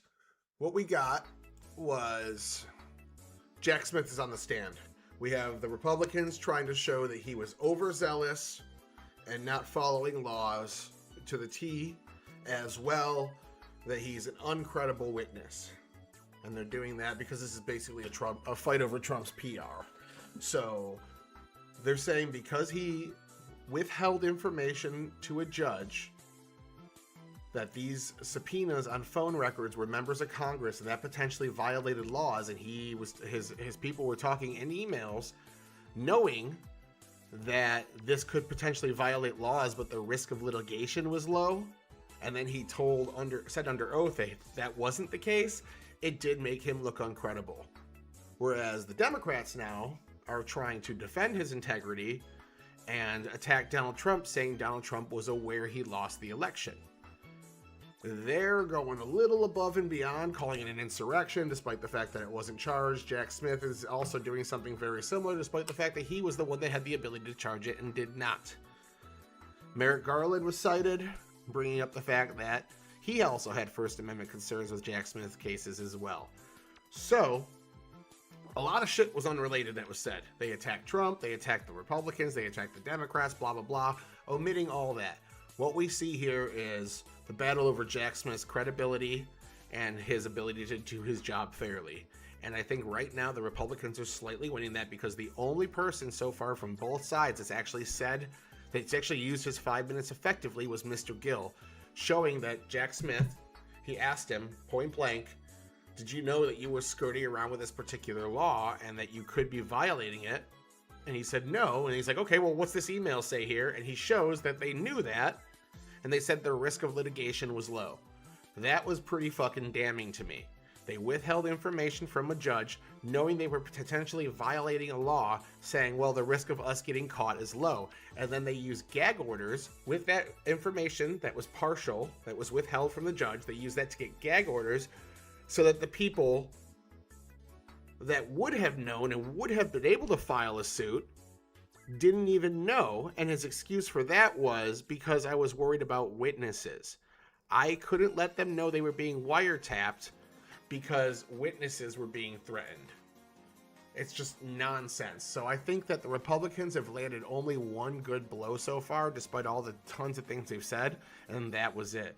Democrats, I think, need to do a little bit more to keep up. I'm trying to John Madden this shit here. If this was a football game, I'd say it's maybe 10-3.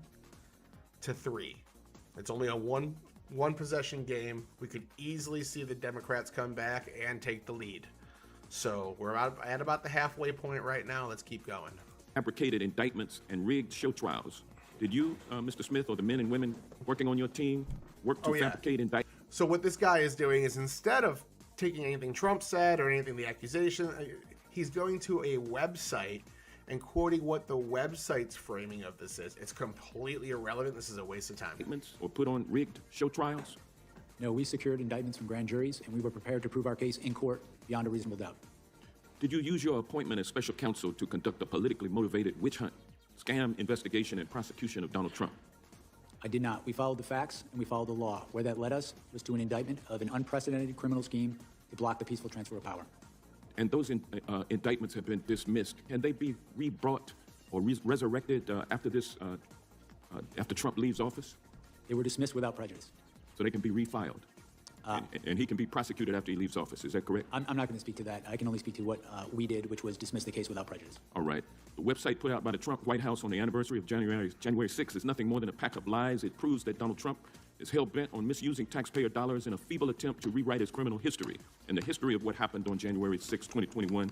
And with that, I yield back. But I would like to, Mr. Chairman, offer for the record unanimous consent, a statement from cybersecurity.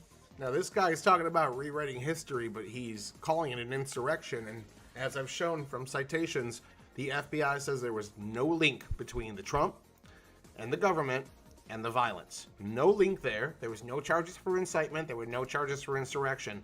So to link him to the violence right now is a theory, a conspiracy theory. And if these people were not in Congress, they could be sued for defamation for these accusations. They are using their position to push things that they cannot prove. and then they're accusing the other side of rewriting history. So again, it's bad action, but just because it's bad doesn't mean it was an insurrection. There was no link between Trump and the violence, according to the FBI, as I've shown with citations. Security and Infrastructure Security Agency released on November 12, 2020, that states the November 3rd election was the most secure in American history. Objection. And also testimony from, I would like to request unanimous consent to enter into the record the September 24th, 2020 testimony of Trump's former FBI Director, Chris Wray, who told Senate Homeland Security, the Homeland Security Committee of the Senate, that the FBI had, quote, not seen or historically had any kind of coordinated national voter fraud effort in a major election. Without objection. And last but not least, Mr. Chairman, I'd like to ask unanimous consent to enter into the record this article titled Disputing Trump, Barr Says No Widespread Election Fraud. Without objection. The gentleman yields back. The gentleman from Texas is recognized for 5 minutes. Thank you, Mr. Chairman. Mr. Smith, on November 18th, 2022, A.G. Garland appointed you as special counsel. Can you tell me about your swearing in or the oath of office that you took after that? I don't recall the specifics of it. I know I was sworn in. I don't recall the specifics of how that was done. You don't remember who swore you in? I don't. Would you agree that taking the oath of office is a legal requirement for the job that you had? I've taken oaths of office regularly. I haven't researched whether it's required or not, but I've done that, I think, in every government case. It is required. Terms I heard earlier today were atypical, irregular, no proper procedure. Yet in your opening statement, you said that we followed Justice Department policies, and I would assume you meant the law as well. It strikes me as odd that you don't remember who swore you in, how you were sworn in. It's pretty significant. We all get sworn in here, and I remember every day. You don't remember who swore you in. I don't remember the details of it as I sit here today. But you did take the oath of office before you got rolling. I think my recollection is it was when I was appointed. It was when. It strikes me as odd that Attorney General Garland had you retake the oath of office on the 14th of September of the following year. Why did he make you do that? As I sit here right now, I do not recall. I know that there is the oath of office that I signed. I believe it was on the 18th, the day that I was appointed, and I know the department had me do a second one.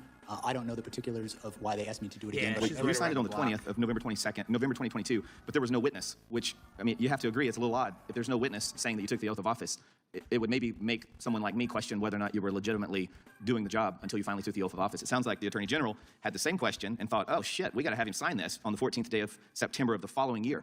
So why did you take the oath of office again on the 14th of September of the following year when you say you took the office in November of 2022? Why'd you need to do it twice? My recollection is that I took the oath of office, as you said, it was the 18th or the 20th, and felt I was under the oath of office. I believe, if you have it in front of you, I think I signed an oath. You signed it, but there was no witness. There was supposed to be either notarized or a witness, and apparently Attorney General Garland thought it was significant enough to have you do another oath 11 months later. That's strange, right? So what? I don't know why they asked me to sign it again. That I would don't be on recall Garland. ever That discussing wouldn't this be issue on with Attorney Smith. General That would Garland. be on the guy that Well, fucked up that hired him, not him. I'd like to yield the balance of my time to Mr. Jordan. Well, which one was the official one? Stupid. I Waste haven't your counted. time. I think that's what the gentleman's asking. And why is Jim Jordan going now? You're the chairman. I Lead the understood fucking myself hearing. to have taken the oath of office when I assumed the job. How much I money was did you? Okay. How much money did you spend in the investigating President Trump? How much money did your office spend? I do not recall as I sit here now, but I know that pursuant to, I believe it's the special counsel regulations, reports were issued each 6 months detailing how much. We gathered at $35 million. And what I want to know is how Maybe much of that he yielded $35 it million to of Jim taxpayer Jordan. money did you give to confidential human sources? We know you gave $20,000 to someone. It just got reported last week. How much more money did you pay confidential people we don't know about, with American tax money going after the guy we elected president? My recollection regards the $20,000, which was not a payment from me. It was me approving a payment by the FBI to a confidential human source who was reviewing That's what he video fucking and means, photos. Who's the source? I do not know the identity of the source. How many other payments went to this source or other sources? As I sit here, I do not know the answer to that question. My role as special counsel, $35 million, and you're giving money to people the country doesn't know who they are, and you're giving their hard-earned money to these folks? The main question I have, too, with this is, why'd you have to do it? You subpoenaed bank records from the RNC, phone records from members of Congress. You got subpoenas for bank records for people sitting right down in the front row. Why did you have to pay people for information when you could subpoena them and get it? It's the Time's FBI. expired.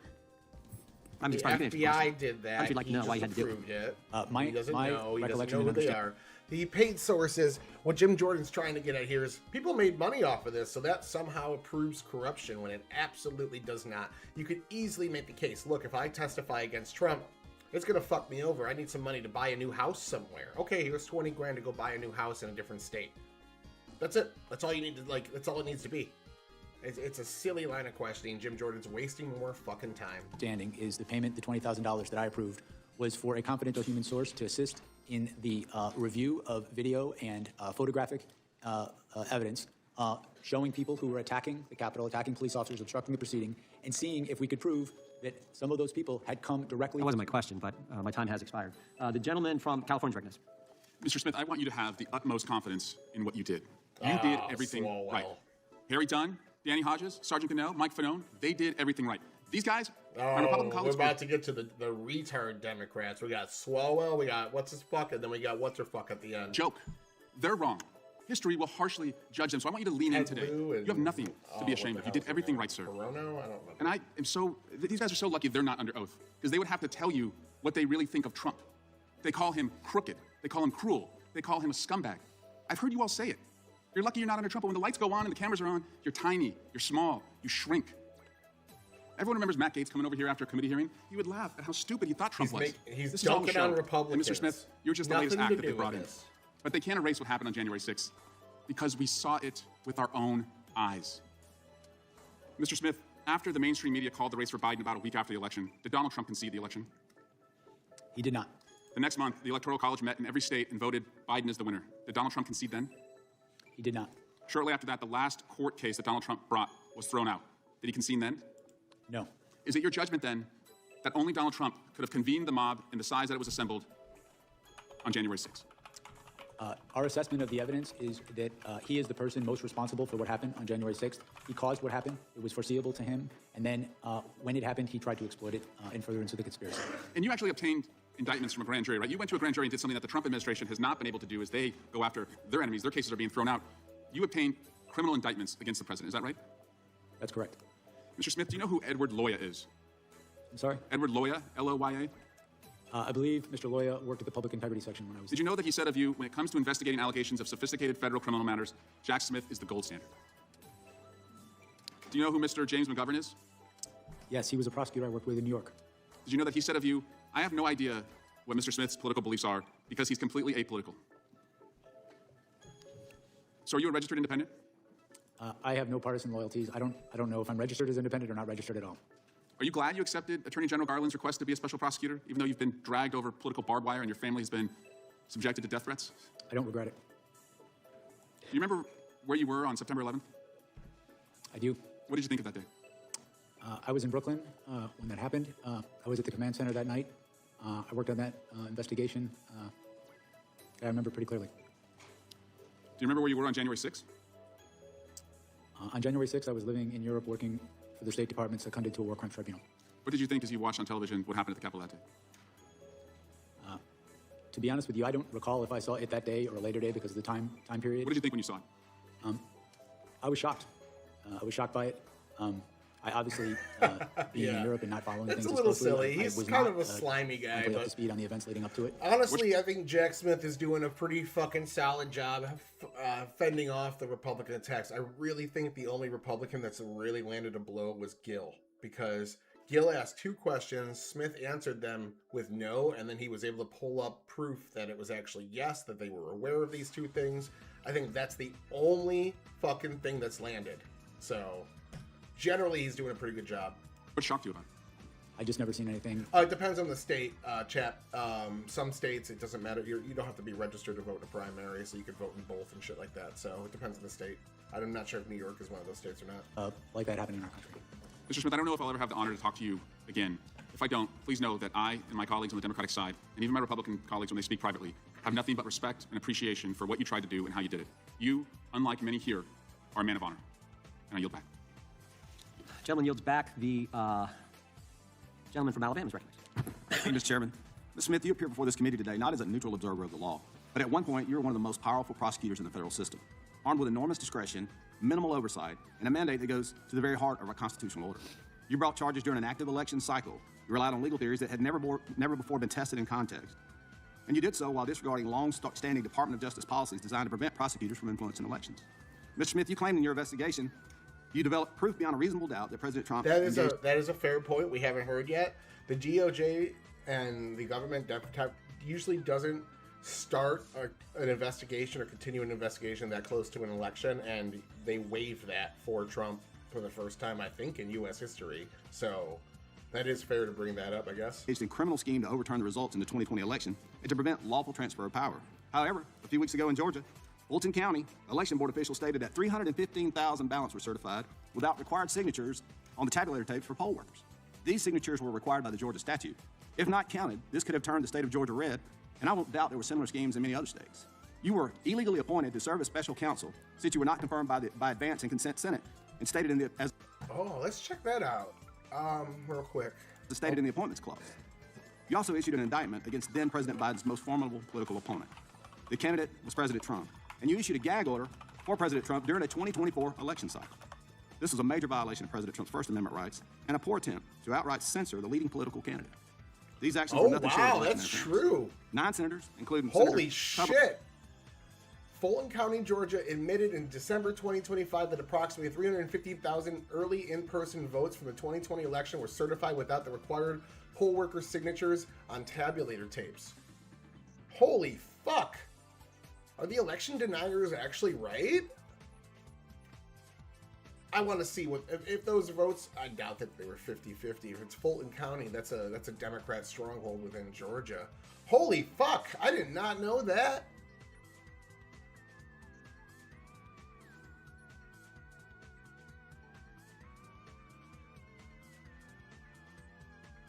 This is a clerical administrative error and a procedural violation. Not evidence that they were invalid. Claims the voter signatures and absentee ballots they were definitely missing, though. They probably shouldn't have been counted. Fact checks emphasize this does not prove or erase the votes. It's a paperwork lapse and of redundancies within the system. Okay, but where's the proof?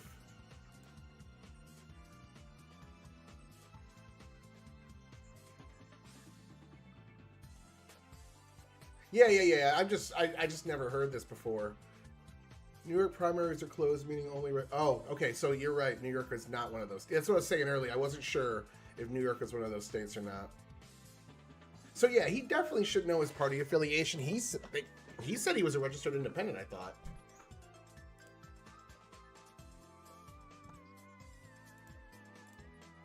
For my state of Alabama, and multiple Republican members of the House of Representatives had their phones subpoenaed, or their records subpoenaed. Some you seize their phones.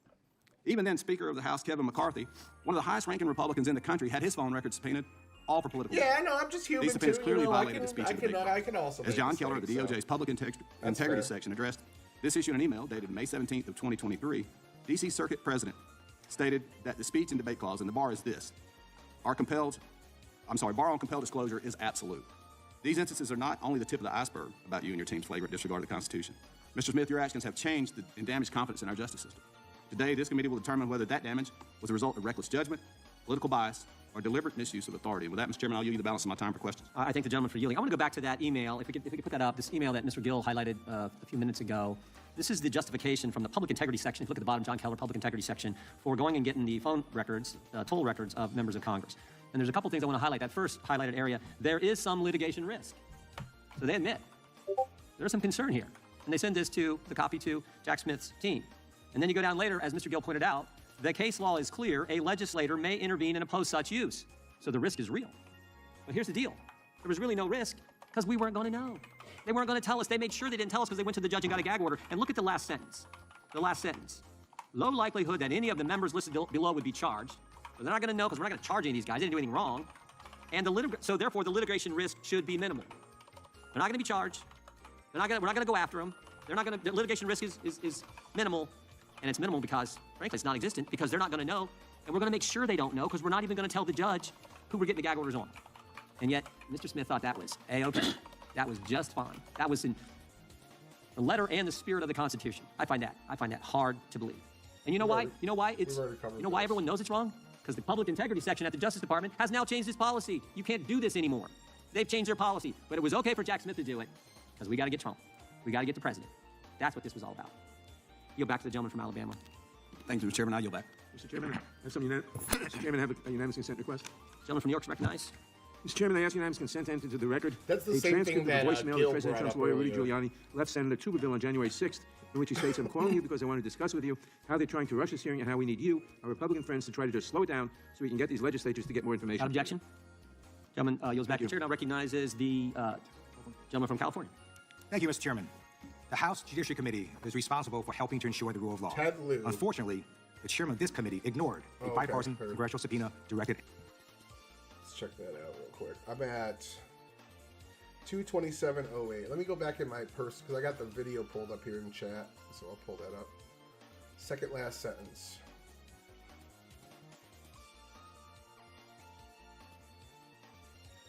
Oh man, these are long sentences. It's only like a fucking 3-sentence email. What the hell? Where are the periods? Based on the email below our conversation, PIN occurs in the subpoena for toll records for the identified members of Congress, January 4, 2021 to January 7th. As you are aware, there is some litigation risk due to compelled disclosure of toll records of members of legislative calls violates the speech and debate clause in D.C. Circuit. And they cite it, the bar is compelled to disclosure is absolute.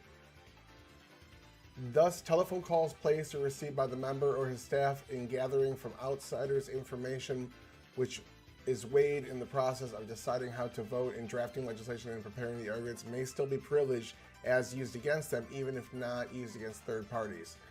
The case law is clear that the legislator asserting the investigation of the speech and debate clause privilege by use of the grand jury subpoena of a third party may intervene and oppose such use. Even putting aside the government's potential meritocratic argument that the calls over the relevant period, especially unsolicited incoming calls, would not constitute protected legislative action, given my understanding of the low likelihood.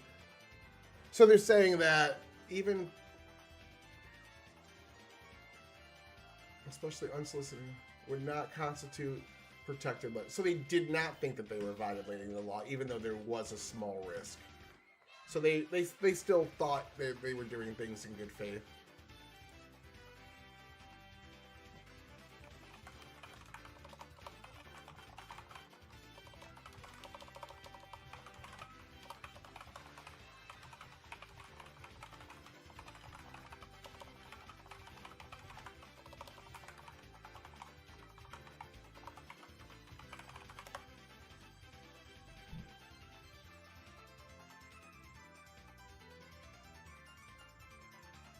Yeah, it says don't do it, but they did say there, even if it could potentially still not, like, they don't think it violates the speech and protection clause.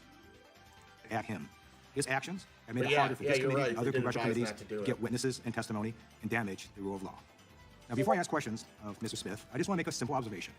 How scared are Republicans of talking about the Epstein files? They're so scared that they literally are calling Jack Smith, the distinguished federal prosecutor who secured multiple indictments against Donald Trump with multiple felony counts. Republicans would rather talk about the criminality of Donald Trump in trying to steal an election and trying to stop the peaceful transfer of power, and the criminality of Donald Trump in stealing classified documents of obstructing justice, than about Donald Trump's associations with Jeffrey Epstein and his pedophilia ring. I demand this committee, this chairman, and Republicans to call an immediate hearing asking why the Department of Justice is refusing to release 99% of the Epstein files and why the DOJ is violating the law right now. Now, questions, Mr. Smith, for you, and thank you for being here today. My questions center on interactions or lack of interactions between the Biden administration and yourself. Did President Biden or anyone in the Biden White House ever direct you to seek retribution against anyone perceived to be Biden's political opponent? No. Did the Biden administration, President Biden or anyone in the White House, ever write a social media post directing you to seek retribution against any particular individual? No. Did President Biden or anyone else in the Biden White House ever direct you to take any prosecutorial step whatsoever? Ted Lieu going after Trump. No. Instead of fucking Donald Trump made it clear he wanted to seek retribution against New York Attorney General Tish James. Trump relentlessly attacked her, saying, quote, she should be prosecuted and, quote, arrested and punished because she dared to hold Trump accountable for Trump's fraud in New York. Trump weaponized I think this is weak. This is a weak argument because if Trump thinks that there was political attacks against him, then he feels justified doing it back. And if he sees these people not getting in trouble for what he views as political attacks against him, then he feels justified in his mind to do them back. It doesn't really absolve anybody of anything. It's just a waste of time. And the Trump DOJ opened a sham investigation into her alleged mortgage fraud. We know it's a sham investigation because they couldn't even get twice grand juries to secure indictments against her. When interim U.S. Attorney Eric Siebert, who Donald Trump himself appointed, spent 5 months investigating Tish James, he concluded there was not enough evidence to go forward. And what did Trump do? He fired his own U.S. attorney. Mr. Smith, did President Biden or anyone else in the Perfectly Biden White fine. House ever tell you that Donald Trump should be, quote, arrested and punished? If Trump disagrees and thinks there's enough there to go after her and his attorney tells him different, they have a disagreement, he's allowed to fire his attorney. Like, there's nothing wrong here. This is a complete non sequitur. No. Did President Biden or anyone else in the Biden White House ever threaten to fire you based on any action you took or did not take? No. Donald Trump also directed the Trump DOJ to open investigations into his own appointees who refused to do his bidding. His DOJ recently investigated Federal Reserve Chair Jerome Powell because Powell won't cede to Trump's bullying on interest rates. Did President Biden or anyone else in the Biden White House ever direct you to go after any Biden appointee? No. I just want to say a little bit about what Republicans brought up about these phone toll records. Do you believe the Speaker of the House is above the law? No, I don't believe anybody should be above the law. Right. And U.S. senators are not above the law, correct? No. Yeah. And members of Congress are not above the law, right? No. Yeah, that's right, because we're not. And what Republicans are trying to argue is somehow, if you're doing an investigation, you can't do stuff to senators or members of Congress. Get out of here. We're just under law like everybody else. And by the way, the speech and debate clause only applies to legislative acts, communications with legislative acts. Stealing a frickin' election and trying to do so is not a legislative act. It is a crime. So I don't know what the heck they're talking about. And this is so stupid. I'm a former prosecutor. You never in an investigation go and try to get someone's toll records or phone records and then tell them, hey, dude, we're about to get your phone records. Of course you wouldn't tell them. What the Republicans are saying today is just idiotic. I'm so pleased. Okay, what Ted Lieu is doing here is comparing an investigation into a normal person like one of us, where the speech and debate clause doesn't apply to us. He's saying, well, because you wouldn't do that for a private citizen, but at the same time, Ted Lieu is allowed to lie because he is not a private citizen. So under that very same clause, he is allowed to lie and say this was an insurrection without fear of being sued for defamation. Because members of Congress are members of Congress, they have special privileges. And he knows that, but he's conflating a private citizen with a member of Congress to say, well, this wouldn't normally happen with a private citizen. It's kind of what the Republicans were doing earlier. It's not a good argument. You're here on national TV telling the American people that Trump was indicted. He was indicted lawfully, and multiple grand juries secured those indictments. Thank you for your service, and history will look upon you well. You're back. Young lady from Florida is recognized for 5 minutes. Mr. Smith, you have a long tenure at the Department of Justice.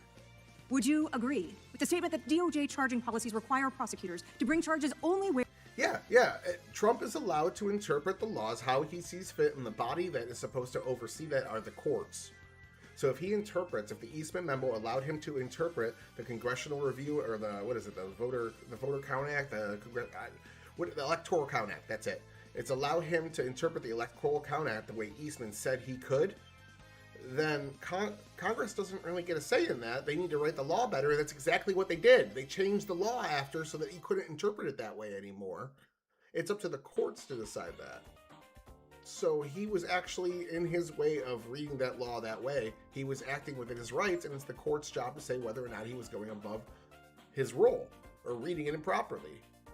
So it was an act, a legislative act, or it was an executive act for him to do that. where the admissible evidence is expected to be sufficient to obtain and sustain a conviction. Is that right? That is correct. That's from the federal principles of prosecution. And in this case you brought against President Trump, one of the charges you pursued was under Title 18, Section 371, which requires an agreement to interfere with the lawful function of the United States through deceit or dishonesty that the defendant knowingly and intentionally joined, and an overt act. And what I'd like to ask you about is this. So you would agree that Section 371 requires dishonesty or deceit and also proof that a criminal defendant acted knowingly and intentionally. Is that right? I believe that's correct. It requires knowing deceit targeted a lawful government function. So you would then also agree, would you not, that opinion, disagreement, or even mistake is insufficient to satisfy the burden of criminal intent set forth in that statute? A mistake certainly would. We needed to prove and intended to prove at trial that the false statements that Donald Trump made were knowingly false. That they were false and that it was done knowingly. So even under your theory of the case, even if we took your facts as true, you still would have been required to prove that the president said something false and that he or did it knowingly. So going on to your next charge, let's talk about instruction. There too, that charge requires proof of wrongful intent, does it not? That's correct. So if a defendant there actually believes... I think you just did the same conflation rightfully castigated by you earlier. I see the value of your argument, but it's sketch IMO. What do you mean? I think that they were doing the same thing that Republicans were doing earlier, to be honest with you. I think I'm trying to be consistent on judging both sides of the same metric. But elaborate, please. believes a factual claim is true. That would mean he could not be convicted of that charge. Isn't that right? Well, Not correctly convicted. the defendant for that charge would have to behave corruptly, and corruptly could include seeking an unlawful benefit, seeking a benefit to benefit themselves, in this case, to stay in office when they had, in fact, not won the election. But there, too, there's a requirement of intent, that this conduct must be knowing and intentional. Isn't that right?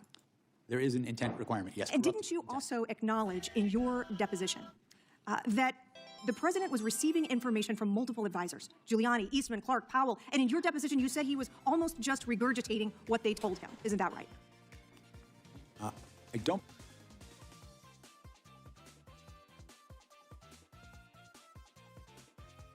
Yeah. No, I agree, but we're talking about specifically just what a senator is able to do. Yeah, the president should be held to a higher standard as well, but what Ted Lieu was doing there was saying what was done to Congress was okay because in my experience doing this broadly, it's okay to do it to a private citizen, but because of the speech and debate clause, members of Congress have an additional law to protect them from being sued for defamation. So he's taking his personal experience prosecuting these against private citizens and applying that to people in Congress. And I thought that was untoward because they have a different set of standards. The same way you're allowed to, if you're in Congress, accuse the president of a crime without a trial and not get sued for defamation. Was he choosing his own lawyer completely disconnected? No, I don't think so. I think he was making his personal lawyers into members of his staff, so. I don't believe I said he was regurgitating what they told him. I think what I said is that he was making knowingly false claims, that he was believing anything. I'm trying to be consistent with what the speech and debate clause and what the powers and privileges of Congress allow. So they allow you to defame the president and not be sued. They also allow you, when you're being wiretapped, to find out about that wiretapping.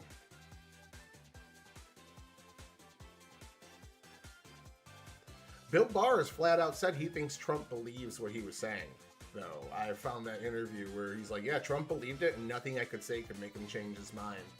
So Bill Barr would side with the Republicans here on what Trump's intent was. He thought he won, and he was using everything he could to prove that.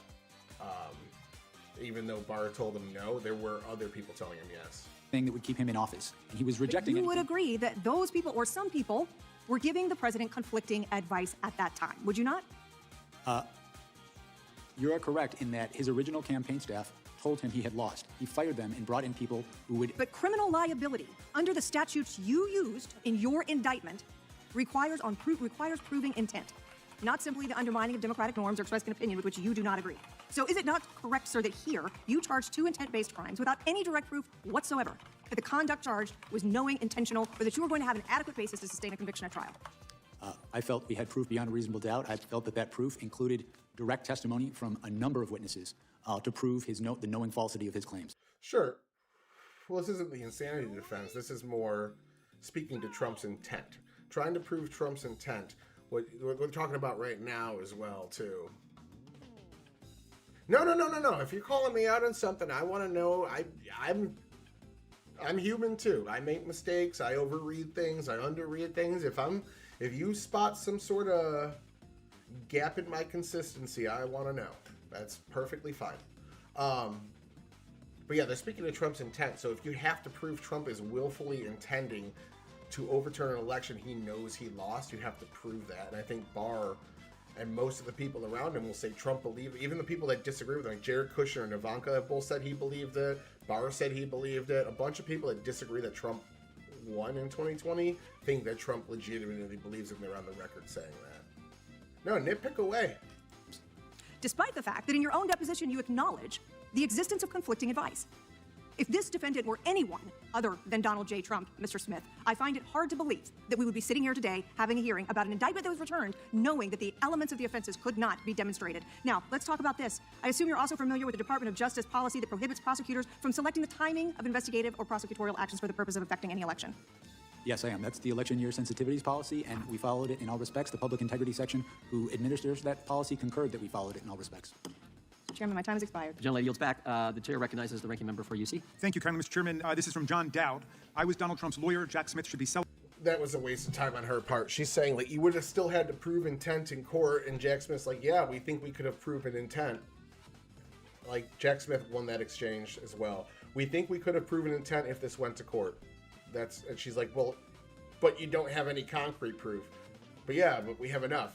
Like, it's weak, because that's exactly what Hur said about Biden.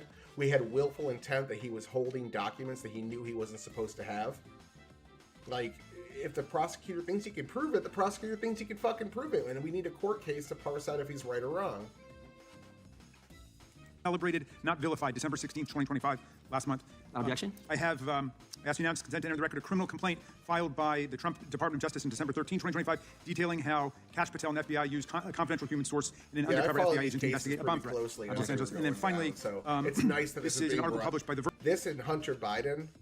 I followed the Hunter Biden thing pretty closely. I just like watching congressional hearings. So the fact that these things are being brought back up now is kind of nice, because all that work I did in the past finally started to fucking pay off. On October 19, 2023, titled Peter Thiel was reportedly an FBI informant, which reports that Peter Thiel served as a confidential human source for the FBI.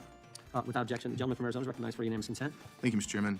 First one is from MSN.com. Biden's FBI paid anti-Trump sedition hunters as informants in J6 Arctic Frost probes. Without objection. Jack Smith team approved $20,000 payment to informant to snitch on Trump during Arctic Frost probe. Without objection. AT&T turned Kevin McCarthy's cell phone records over to Jack Smith. Without objection. Biden's legal team met with Jack Smith aide before Trump indictment. Without objection. Jack Smith deposition gives insight into failed effort to hold Trump accountable. Without objection. Trump special counsel Jack Smith was involved in Lois Lerner IRS scandal. Without objection. Special counsel Jack Smith's mixed history pursuing high-profile politicians. Without objection. And FBI resisted opening probe into Trump's role on January 6th. Without objection. The gentleman from North Carolina is recognized for 5 minutes. Thank you, Mr. Chairman. It's our turn. You yield your time. Lost track after all those unanimous consent requests. Gentlelady from Washington is recognized, and then the gentleman from North Carolina. Thank you, Mr. Chairman. Mr. Smith, thank you for coming here today. Your willingness to speak directly to us and to the American people about your investigation is professional, it's courageous, and it's patriotic. It's high time that the American people hear directly from you about the results of your investigation of President Donald Trump for his criminal actions leading up to and the day of January 6th, 2021. The facts, according to your report, are simple. Without a single piece of evidence, Trump sowed doubt about the 2020 election results and urged his followers to, quote, walk down to the Capitol and fight like hell on January 6th. And that's exactly what they did. Thousands of insurrectionists violently tried to stop Congress from certifying the 2020 election and doing our duty. And they assaulted law enforcement officers, some of whom are sitting right here in the chamber with us. I was trapped in the House gallery with a small number of members that day, and I will never forget the pounding on the doors and the insurrectionists threatening to kill us right outside. My Republican colleagues keep trying to rewrite history. They claim that somehow Trump's words and actions did not legally rise to the level of criminal activity, that he did not directly cause violence at the Capitol. And so I want to set that record straight with you right now. First of all, you successfully secured indictments against Donald Trump in 2 major federal cases: election interference in the 2020 election and mishandling of classified documents after leaving office. Is that correct? Yes. And you've been a federal prosecutor for nearly 30 years. You led this investigation, combing through hundreds of thousands of documents, photos, videos, and communication. Did your investigation find that Donald Trump attempted to manufacture fraudulent slates of presidential electors in 7 states that he lost? Yes. Did he pressure state officials to ignore true vote counts in those states? Yes. Did he spread lies and conspiracies to his followers to make them believe that the election had been illegally rigged against him? Yes. Did he pressure DOJ officials to stop? Lies is the thing. When you say he's lying, you're implying his intent. You could say false statements, and that would have been correct, but she needs to push that he was lying without proof. The certification of the election. He did. Did he pressure his own vice president, Mike Pence, to stop the certification against the oath of office that he had sworn to the Constitution? He did. And when all of this didn't work, did he, Donald Trump, motivate and inspire an angry mob to the U.S. Capitol to stop the certification? Our proof showed that he caused what happened on January 6th, that it was foreseeable, and that he exploited that violence. Did Donald Trump know that his allegations of election fraud were lies when he spread them? Our proof was that he did, and we intended to prove that at trial. In fact, as the quotes from your report behind me show, he even privately admitted that he lost the election, correct? Yes. He said, quote, "It doesn't matter if you won or lost the election, you have to..." This is, by the way, hearsay. This isn't something we have on record Trump saying. This is somebody else quoting Trump. And what we learned from the January 6th hearing is they were allowing in hearsay that was provably false. So I don't know how much I trust this. Fight like hell. And he said, "Can you believe I lost to this effing guy?" During your closed-door deposition last month, you and I had an exchange. See, this is where I don't know defense falls flat. Doesn't matter what he knew if he was arranging methods outside of it. Yeah, no, I agree with that. If he didn't know, if he didn't have any proof and he was just speculating and he's asking people to break the law, I think that the fraud charge probably would have stuck. Exchange about the impact on our democracy, the toll on our democracy. If the charge did not require intent, it would have stuck. And I think the fraud one did not require intent, but don't quote me on that. I'm not a lawyer. For not holding a president accountable for trying to steal an election. Do you remember that exchange? I do. I want to return to it because I think what you said in the closed-door deposition is important for the American people to hear right here in your public testimony. How would you describe the toll on our democracy if we do not hold a president accountable for attempting to steal an election? My belief is that if we do not hold the most powerful people in our society to the same standards of the rule of law, it can be catastrophic because if they don't have to follow the law... It's not even what he said, it's what someone else is was to understand saying. why people would think they don't have to follow the law as well. And so I think the law should be applied equally to everyone. And what do you think the toll is for future elections and future presidents who try to steal an election? I think if we don't hold people to account when they commit crimes, it sends a message that those crimes are okay, that our society accepts that. I believe that if we don't call people to account when they commit crimes in this context, it can endanger our election process, it can endanger election workers, and ultimately our democracy. The attack on this Capitol on January 6th was, and the Court of Appeals in Washington, D.C. said this, it was an attack on the structure of our democracy. And we could experience much worse results down the road if this happens again. I thank you for your work, for your courage, and for your patriotism, and I yield back. Gentleman yields back. Gentleman from North Carolina, North Carolina is recognized. Mr. Smith, just briefly, if there was no mob on January 6th that attacked the Capitol, we would not be here today, would we? I can't speak to hypotheticals. The case I investigated involved a mob of supporters of Donald Trump supporters. Sure, I understand that. But had there not been a mob that rushed the Capitol, if they had just stayed in the original speech, if they had obeyed the instruction, go peacefully and patriotically, make your voices heard, we would not be here. Isn't that correct? Well, in that case, Donald Trump wouldn't have done many of the things. I'm just asking. If they had gone peacefully and patriotically, we would not have had a special prosecutor. President Trump would not have been indicted. There would not have been, quote, the attack on the foundations of our democracy, correct? That's a hypothetical, and I think it's a counterfactual hypothetical. Well, in second point, in regards to what we just heard from my colleague from Washington, I think it's noteworthy that the vice president, despite the enormous toll that he has taken in these events, was against charging the president criminally in this case. But in regards to my own experience, Mr. Smith, I've charged many conspiracies. There's obviously a lot of benefit to that charge. It's a useful tool for fact-finding, scrutinizing evidence, figuring out exactly what happened, trying to form... I remember back when America ended because we pardoned Nixon, you're right. That was great having America back then. I wonder whatever happened to America. Charges, trying to prove charges, trying to solidify the evidence. And in your case, sir, you've detailed, number one, the unprecedented criminal scheme, your words, not mine. In the press conference, you said there was an unprecedented assault on the seat of American democracy. Do you remember saying that? I believe so, yes. And in regards to your investigative authority, it was quite broad. We've already established that you had millions of dollars at your disposal. You had teams of lawyers. You had total subpoena power. You used campaign officials as witnesses. You subpoenaed millions of documents. You had civilian witnesses. You had political leaders. You had campaign officials that worked with the president, folks who were in the room. And after all of this, sir, you charged a conspiracy, and notably absent, there was no insurrection charged. There was no seditious conspiracy charged. And there was only one defendant, correct? Donald Trump. That is correct. Despite 6 co-conspirators identified in the indictment, only one person was charged. Is that correct? Yes. Despite there being an unprecedented criminal scheme, you did not find it necessary to charge anybody else who was admittedly, by your own evidence, involved in a criminal conspiracy that amounted to an unprecedented assault on the seat of American democracy. Yes. At the time of the conclusion of our work, my lawyers had believed that we did have proof to charge other people. I was in the process of making that determination when our work was concluded. But you are correct that the only person charged in this case was Donald Trump, who, in my estimation, was the person most culpable for the crimes charged. Well, I understand your position, sir, but again, you started at the very top and only charged the top conspirator, in your opinion. You didn't charge anybody underneath him, correct? Correct. Despite that charge requirement, you would agree that a criminal conspiracy federally is a criminal agreement, correct? Yes. So by extension, people, under your theory, people besides the president were involved in...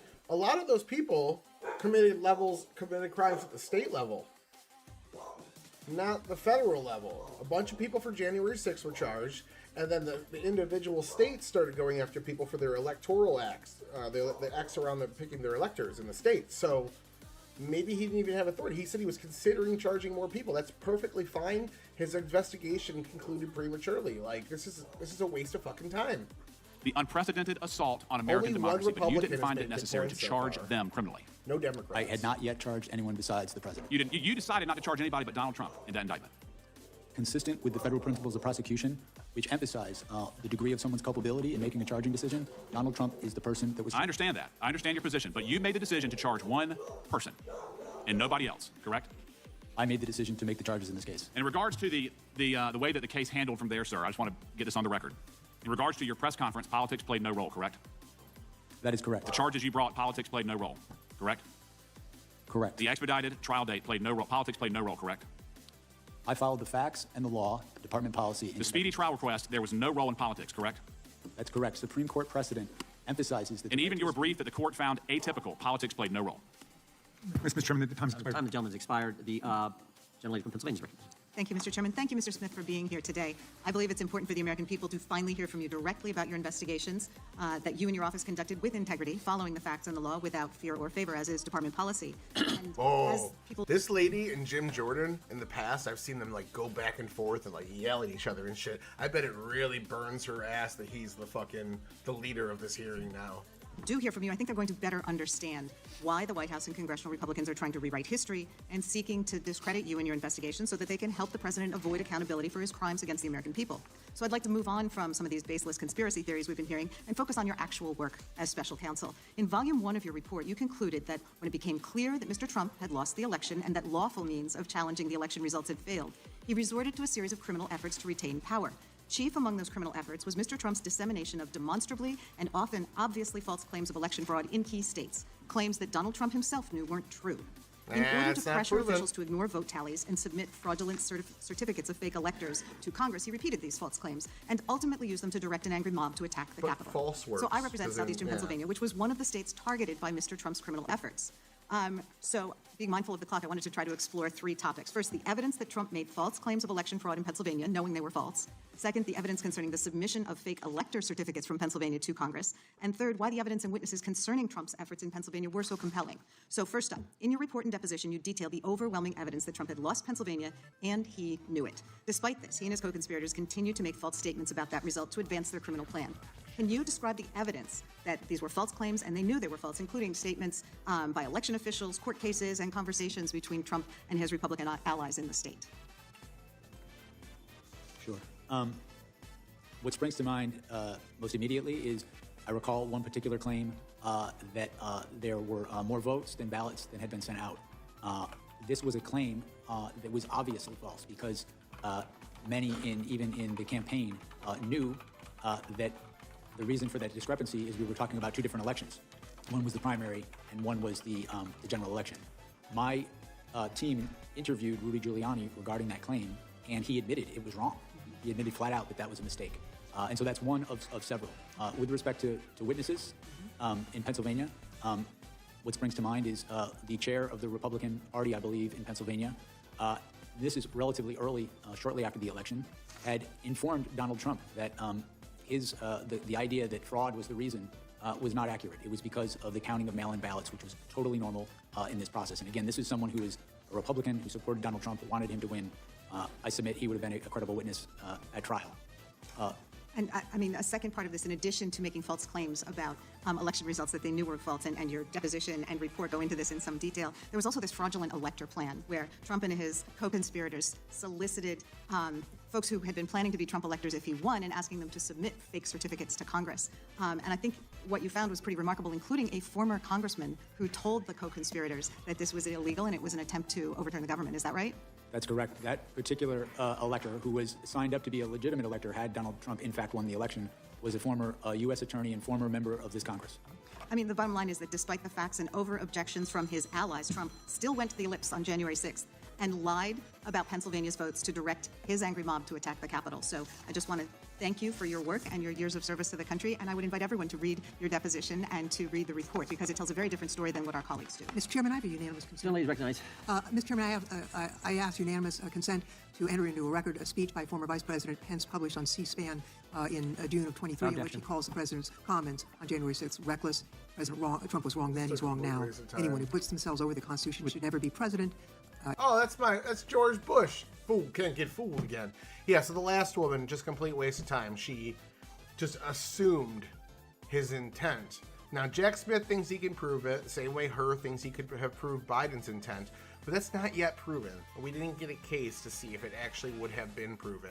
It's just the prosecutor's claim. So, we don't know. We don't know, and she's asserting it like it's a fact. And anyone who has someone else to put them over the Constitution should never be president. Without objection. And The gentleman from Virginia is recognized for 5 minutes. Thank you, Mr. Chairman.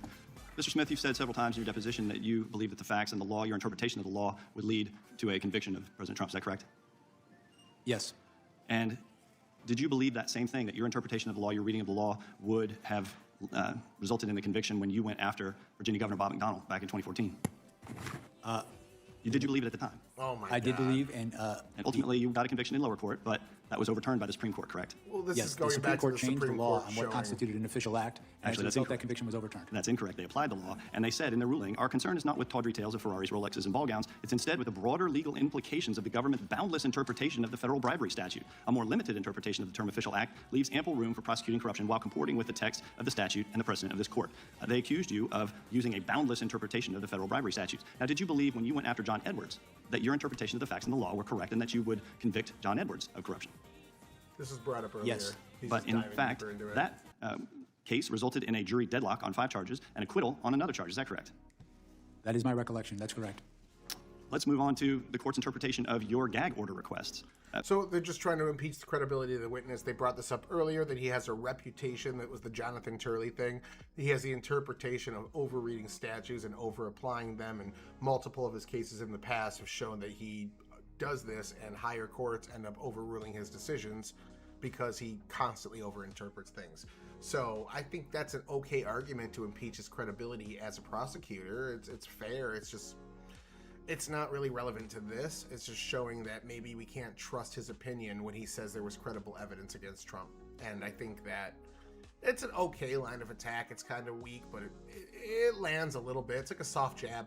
Mr. Smith, America was founded on the principle that the government doesn't silence political speech, in particular speech, before it happens. You sought a prior restraint against President Trump without a single violation of pretrial release. Well, RICO is different. RICO is often, the way RICO works is it's guilt by association when you belong to a criminal organization. So that technically here only probably would have applied to the Fani Willis case in Georgia that ended up getting thrown out because she was profiting off of it.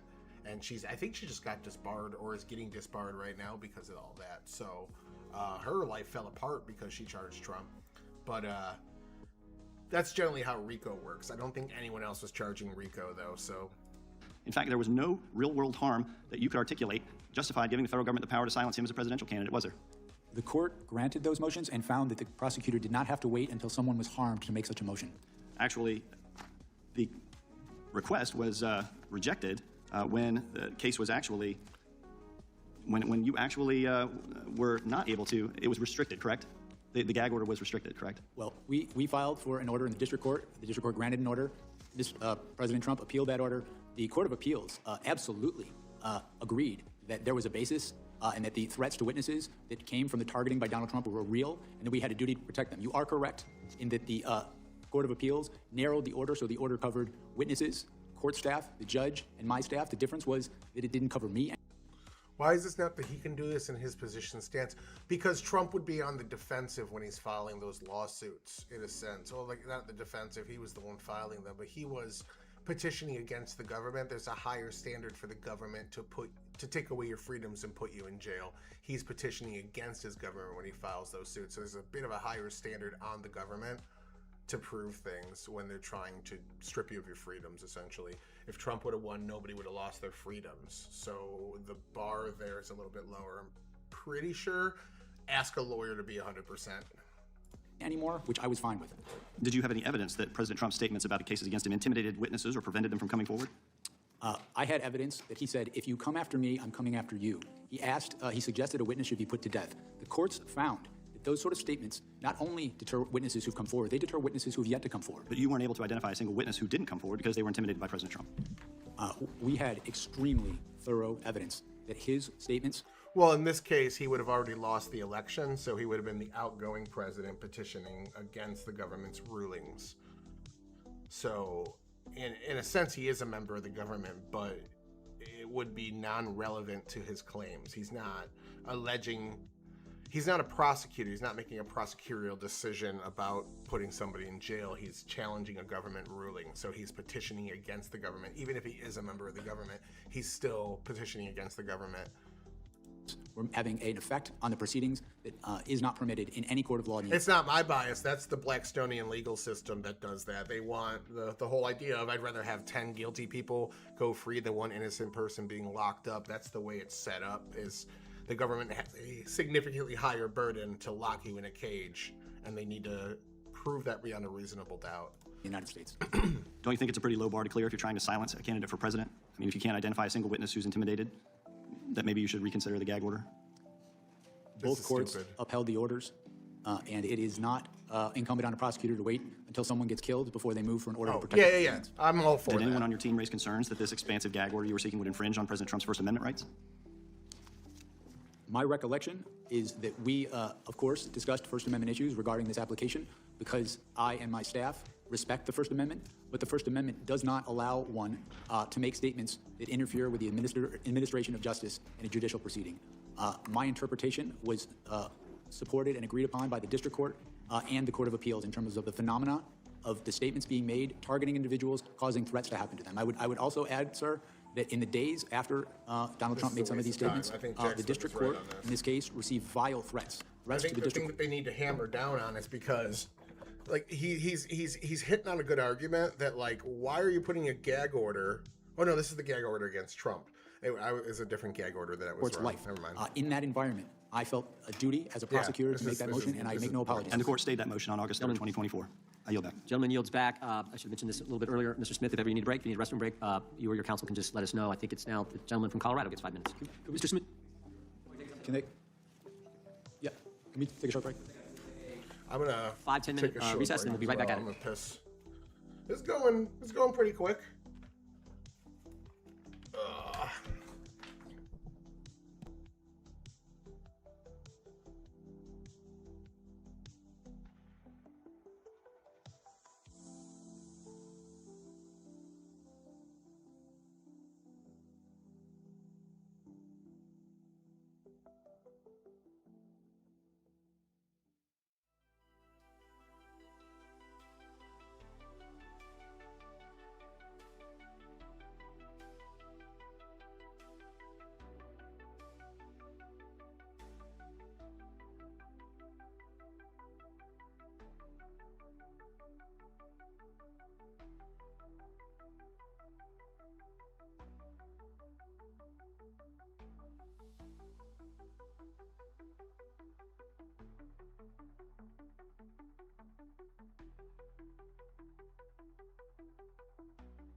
kind of curious. We got 9 people in here.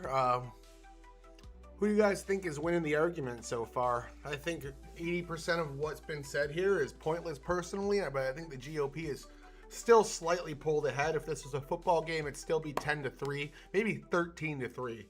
There's been very few points scored by either side, but give me your takes. Who do you think's winning?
Hey, the committee will be in order. Mr. Chairman, committee will be in order. Members of the audience will please sit down or remove themselves from the committee room.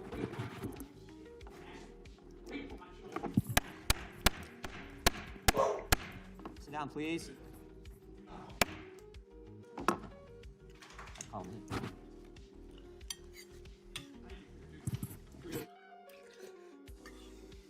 Thank you, Officer Fanone.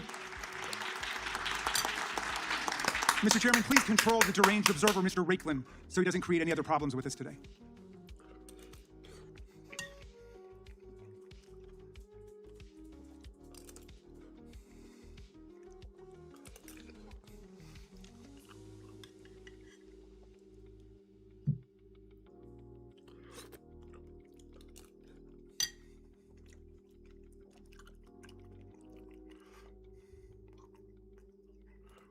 The Capitol Police remains in the room just in case we have any other concerns.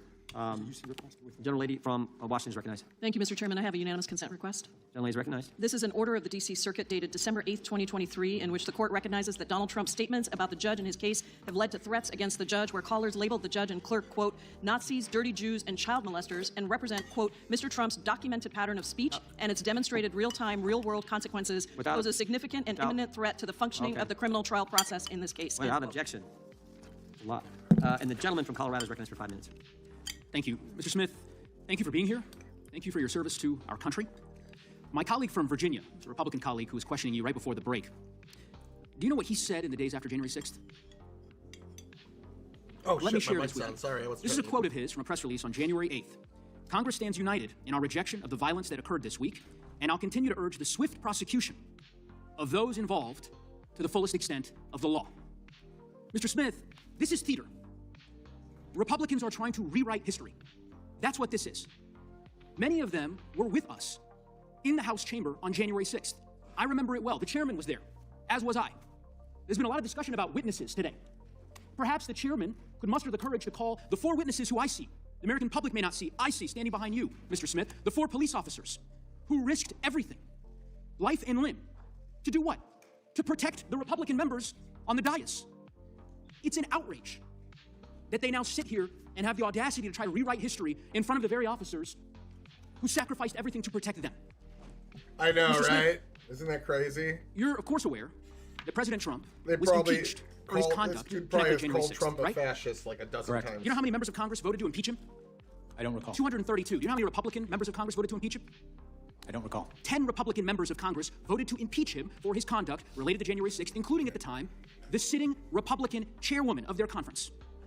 There was a trial in the United States Senate. Senators sat as jurors. I remember it well because I was one of the prosecutors who prosecuted that case. Do you know how many senators voted to convict President Trump of high crimes and misdemeanors during that trial, Mr. Smith? I don't recall. 57 senators. Do you know how many Republicans voted to convict him? I don't recall. 7 Republican United States senators voted to convict President Trump of high crimes and misdemeanors. It was the most bipartisan vote for conviction of a president in the history of the republic. So they can engage in as much histrionics as they want to try to rewrite history. But facts are facts. Well, the fact is, bro, you didn't succeed with your impeachment and get him removed from office or barred from running again. So they talk about weaponization. They accuse you of weaponization of the justice system. While the Federal Reserve Board chairman rings the alarm about political retaliation by this Department of Justice. Mr. Smith, I don't know if you're aware of this. I don't know if your counsel has made you aware. That President Trump is live tweeting, I guess you call it truth socialing, as we speak. Are you aware of this, about this hearing? No. Let me read to you what he posted an hour and a half ago.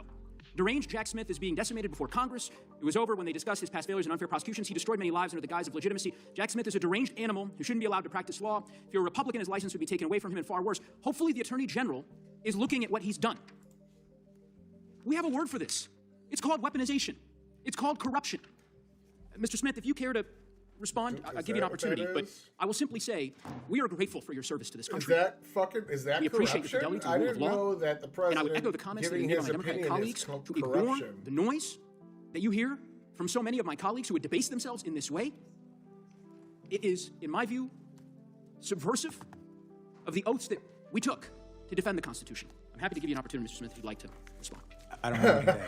Thank you for your service. I yield back. I'm alarmed that you're alarmed that they're Mr. Chairman, alarmed. in 2010, Mr. Smith, did you work for President Obama's Department of Justice? Yes, in 2010, I was the chief of the Public Integrity Section. During that time, did you have any the contact IRS with scandal. Lois Lerner with the Obama IRS? Yes, I was new to the Public Integrity Section. I was the chief. I was trying to learn about issues I had not been at. Did you attempt to work with Lois Lerner and the IRS to investigate nonprofits? What I did was I asked for a meeting with the IRS about nonprofits. So the simple answer is yes. Well, I didn't ask to work with Ms. Lerner. They sent Ms. Lerner. That's the person who came to this meeting. I met her once. And they went after Second Amendment groups, correct? If you remember correctly, that's what was the offshoot of it, that Second Amendment groups that tried to gain nonprofit status, they were slow-rolled through the IRS. Do you recall that?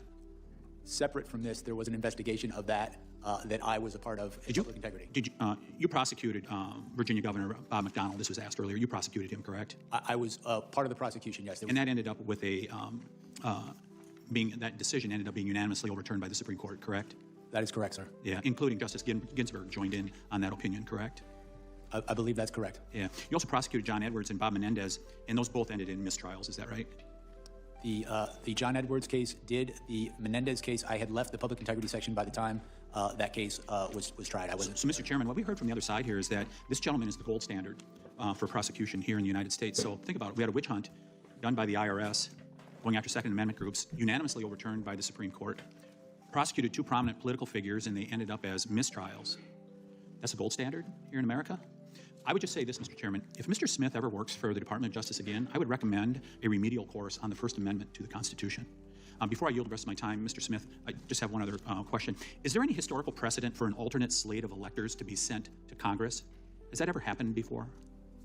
That had happened. Not anything similar to this situation, but you're correct. It was in Hawaii. I think it was Hawaii in, I want to say, the 1960 election. So it has happened before that there was an alternate slate of electors that was sent to Congress, which does the electoral count, correct?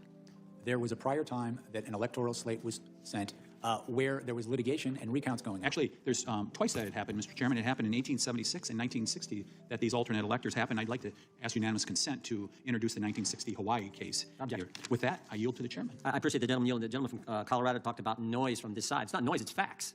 The fact is, you approved a $20,000 payment to a confidential human source, and I think you said earlier the reason this individual entity or person was paid was to review photo and video evidence. Like that proves Why'd they have to be confidential?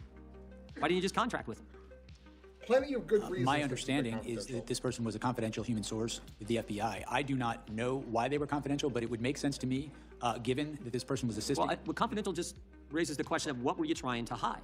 Why not tell us? We know you hid the fact that you were getting phone records from members of Congress. We want to know why this payment had to be hidden. Why couldn't you just contract? Which would be the customary, normal way, I think, of doing it.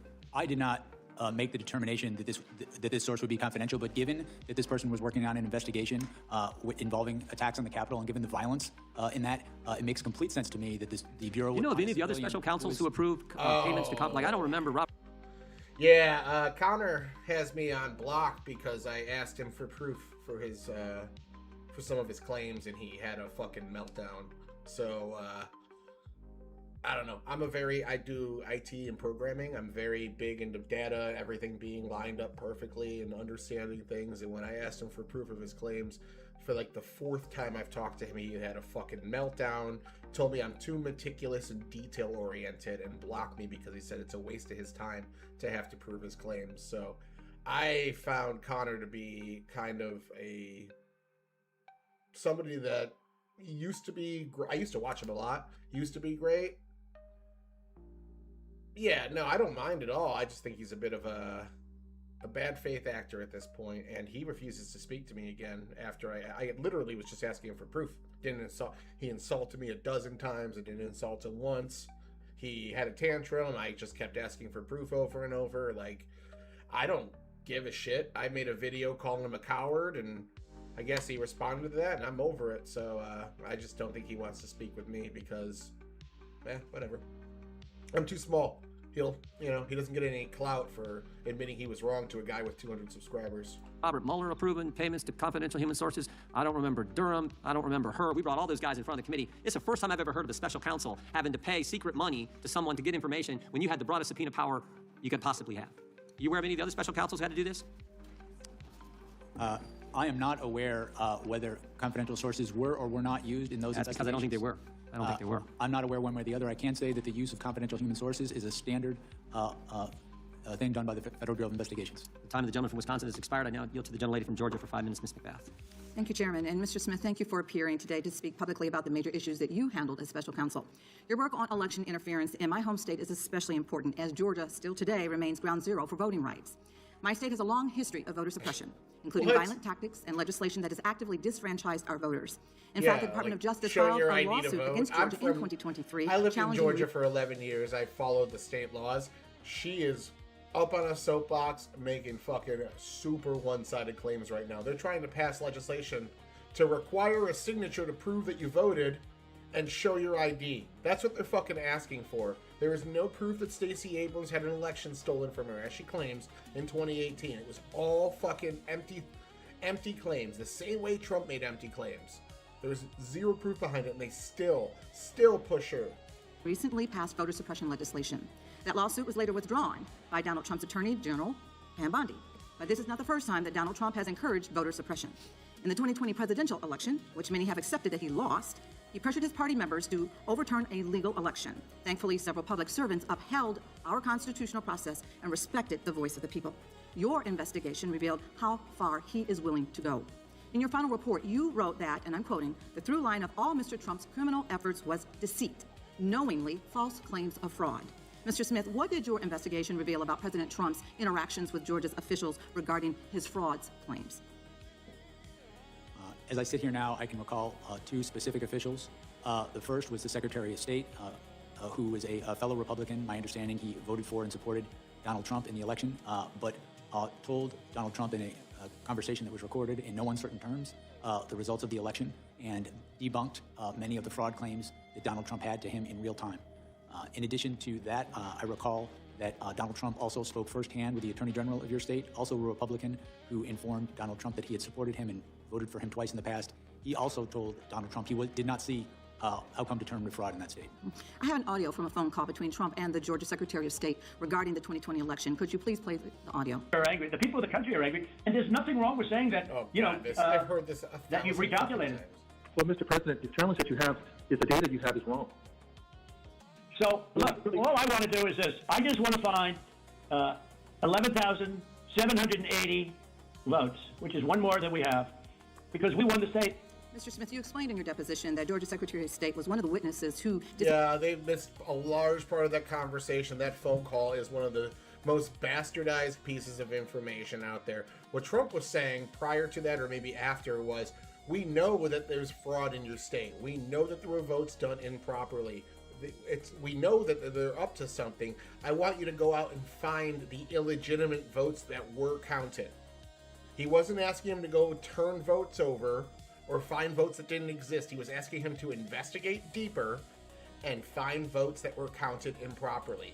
Which, again, into December 2025, we found 315,000 votes out of Fulton County, which I just learned on this stream. I did not know that before I watched this. 350,000 votes in Fulton County do not have proper ballot signatures or signatures from the polling workers. They cannot prove those votes are legitimate when asked.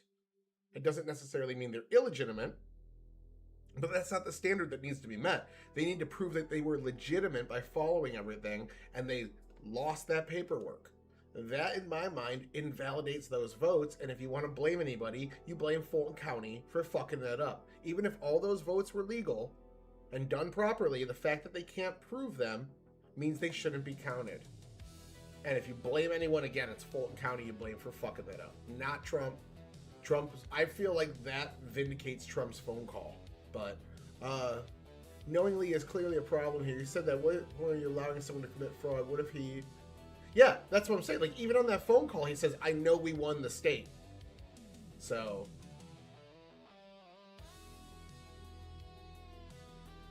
Well, I mean, that's just his next reasonable... If I know I won, but the numbers don't say I won, there must have been some funny business going on. That's his accusation. And that funny business is what he was asking people to look more into. But again, that 350,000 voters in Fulton County not being able to prove that they actually voted the legitimate way, that to me kind of validates Trump's claims on Fulton County. Well, we don't know, but it's the fact that they can't prove it. They're supposed to be able to prove it, or those votes are delegitimized. If they can't prove those votes were done in a proper way, then it breaks the chain of custody of votes and they're delegitimized. And in a perfect world, they shouldn't be counted, and the person at fault should be the person that lost that paperwork, or that paperwork doesn't exist, hypothetically, but I don't think we can go there without proof. So, let's say he just fucked up, which is probably the most likely case. He just fucked up and lost 315,000 signatures. That's Fulton County's fault.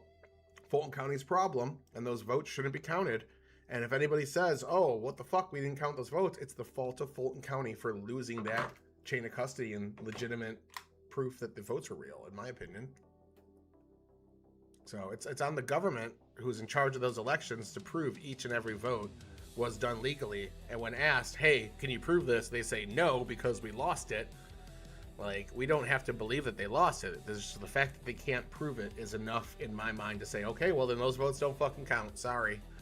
That to me is kind of what vindicates Trump there. Abused President Trump's false claims. How did Georgia's Secretary of State push back against Trump's efforts? I think my recollection is in this same call, President Trump repeatedly raised fraud claims, and the Secretary of State repeatedly explained not only that they weren't true, but I believe my recollection is in several instances explained why they weren't true. And I believe that call ended, my recollection is that it ended with President Trump, in essence, threatening the Secretary of State that he might be a target for criminal prosecution if he didn't do what President Trump wanted him to do. So see, that raises a very critical point. President Trump didn't just spread lies about the election. In your words, and I'm quoting, he preyed on, end quote, Republican officials in Georgia and other states who believed would help him. Mr. Smith, Donald Trump thought these officials would break the law out of party loyalty. And when those officials, his own political allies, told him the truth, he dismissed them and continued to spread the lies anyway. Is that correct? That is correct. Mr. Smith, if your case had gone to trial, would the evidence from Georgia have helped prove that President Trump knowingly engaged in a criminal scheme to overturn the 2020 election? Yes, after an investigation following the facts and the law, we believed we had proof beyond a reasonable doubt to prove those charges. And in your deposition, you mentioned a fake elector witness in Georgia who you thought would have been a very powerful witness at trial. Can you tell us a little bit more about that in a very limited amount of time? Sure. It was a witness who had been made to understand that his electoral vote, his alternative electoral vote, would only be used if they won in court, if they won in litigation. That didn't happen, and President Trump and his co-conspirators tried to use those alternative fake elector certificates to get Mike Pence. Chairman, regular order. Okay, well, Mr. Smith, thank you so much for the work that you and your team of career prosecutors have put forth in uncovering this evidence. The American people need to know what happened, and they need to know how their president pressured Georgia state officials to overturn their free and fair. That is a good claim. I don't know how it lines up with the case, but what they're saying there is Trump's administration, or Trump himself maybe, lied to an elector and said, you're going to be our alternate slate of electors, but we're only going to activate you if it's proper, and then activated them improperly. Yeah, I just think that that's a good, I'm just talking in the context of the hearing, that's a good thing to bring up. That makes Trump look bad. That makes Trump look like he was lying. And if you can show that he was willingly lying, then you can use that to impugn his character, and that takes away a bit from the intent argument. Look, we know he was lying here. He lied to this person, and then told them X, and then used Y, and then did Y. So he was lying throughout the course of this, so what's to say he wasn't lying about that? In the eyes of a jury, that could be a really strong argument, in my opinion. Once you impeach the credibility of the witness, look, we can prove he's lying. Here he lied. Let's use that to that, in my opinion, is probably the strongest thing that the Democrats have put out so far, is showing Jack Smith's line of logic for proving willful intent.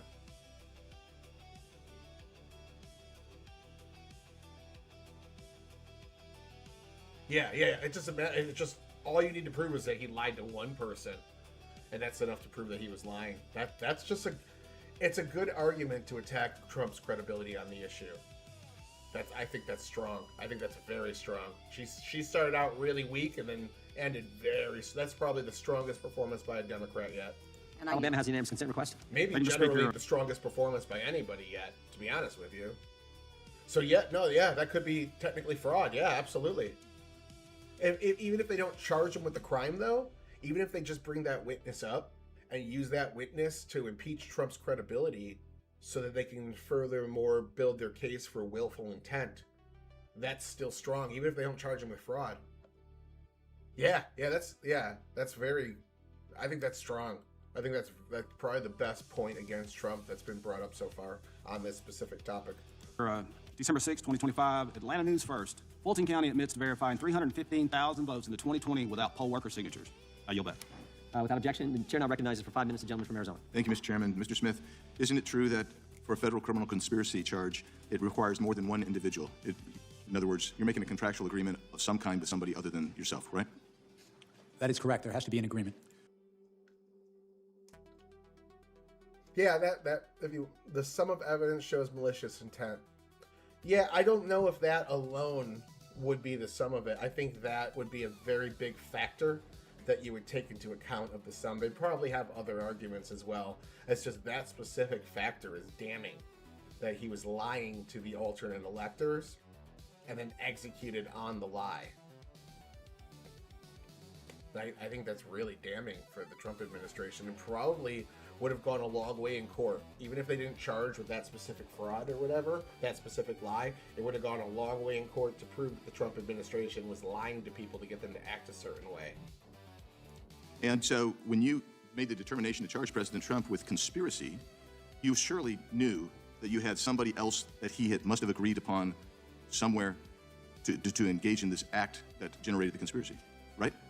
That's correct. We alleged specific individuals in the indictment as co-conspirators. And so, you knew who you were going to do, who you were going to charge when you pursued the indictment. A very strong one. You knew who the agreeing parties were, but you chose to list them as co-conspirators, but you didn't indict them. How often have you done that in the past?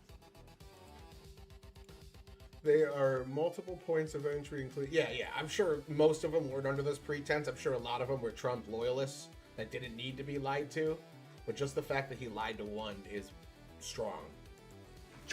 In the past, I have had a number of cases where I have charged some members of the conspiracy and not charged others. One member of the conspiracy. How many times have you done that? Charged one member of the conspiracy and let everybody else off the hook?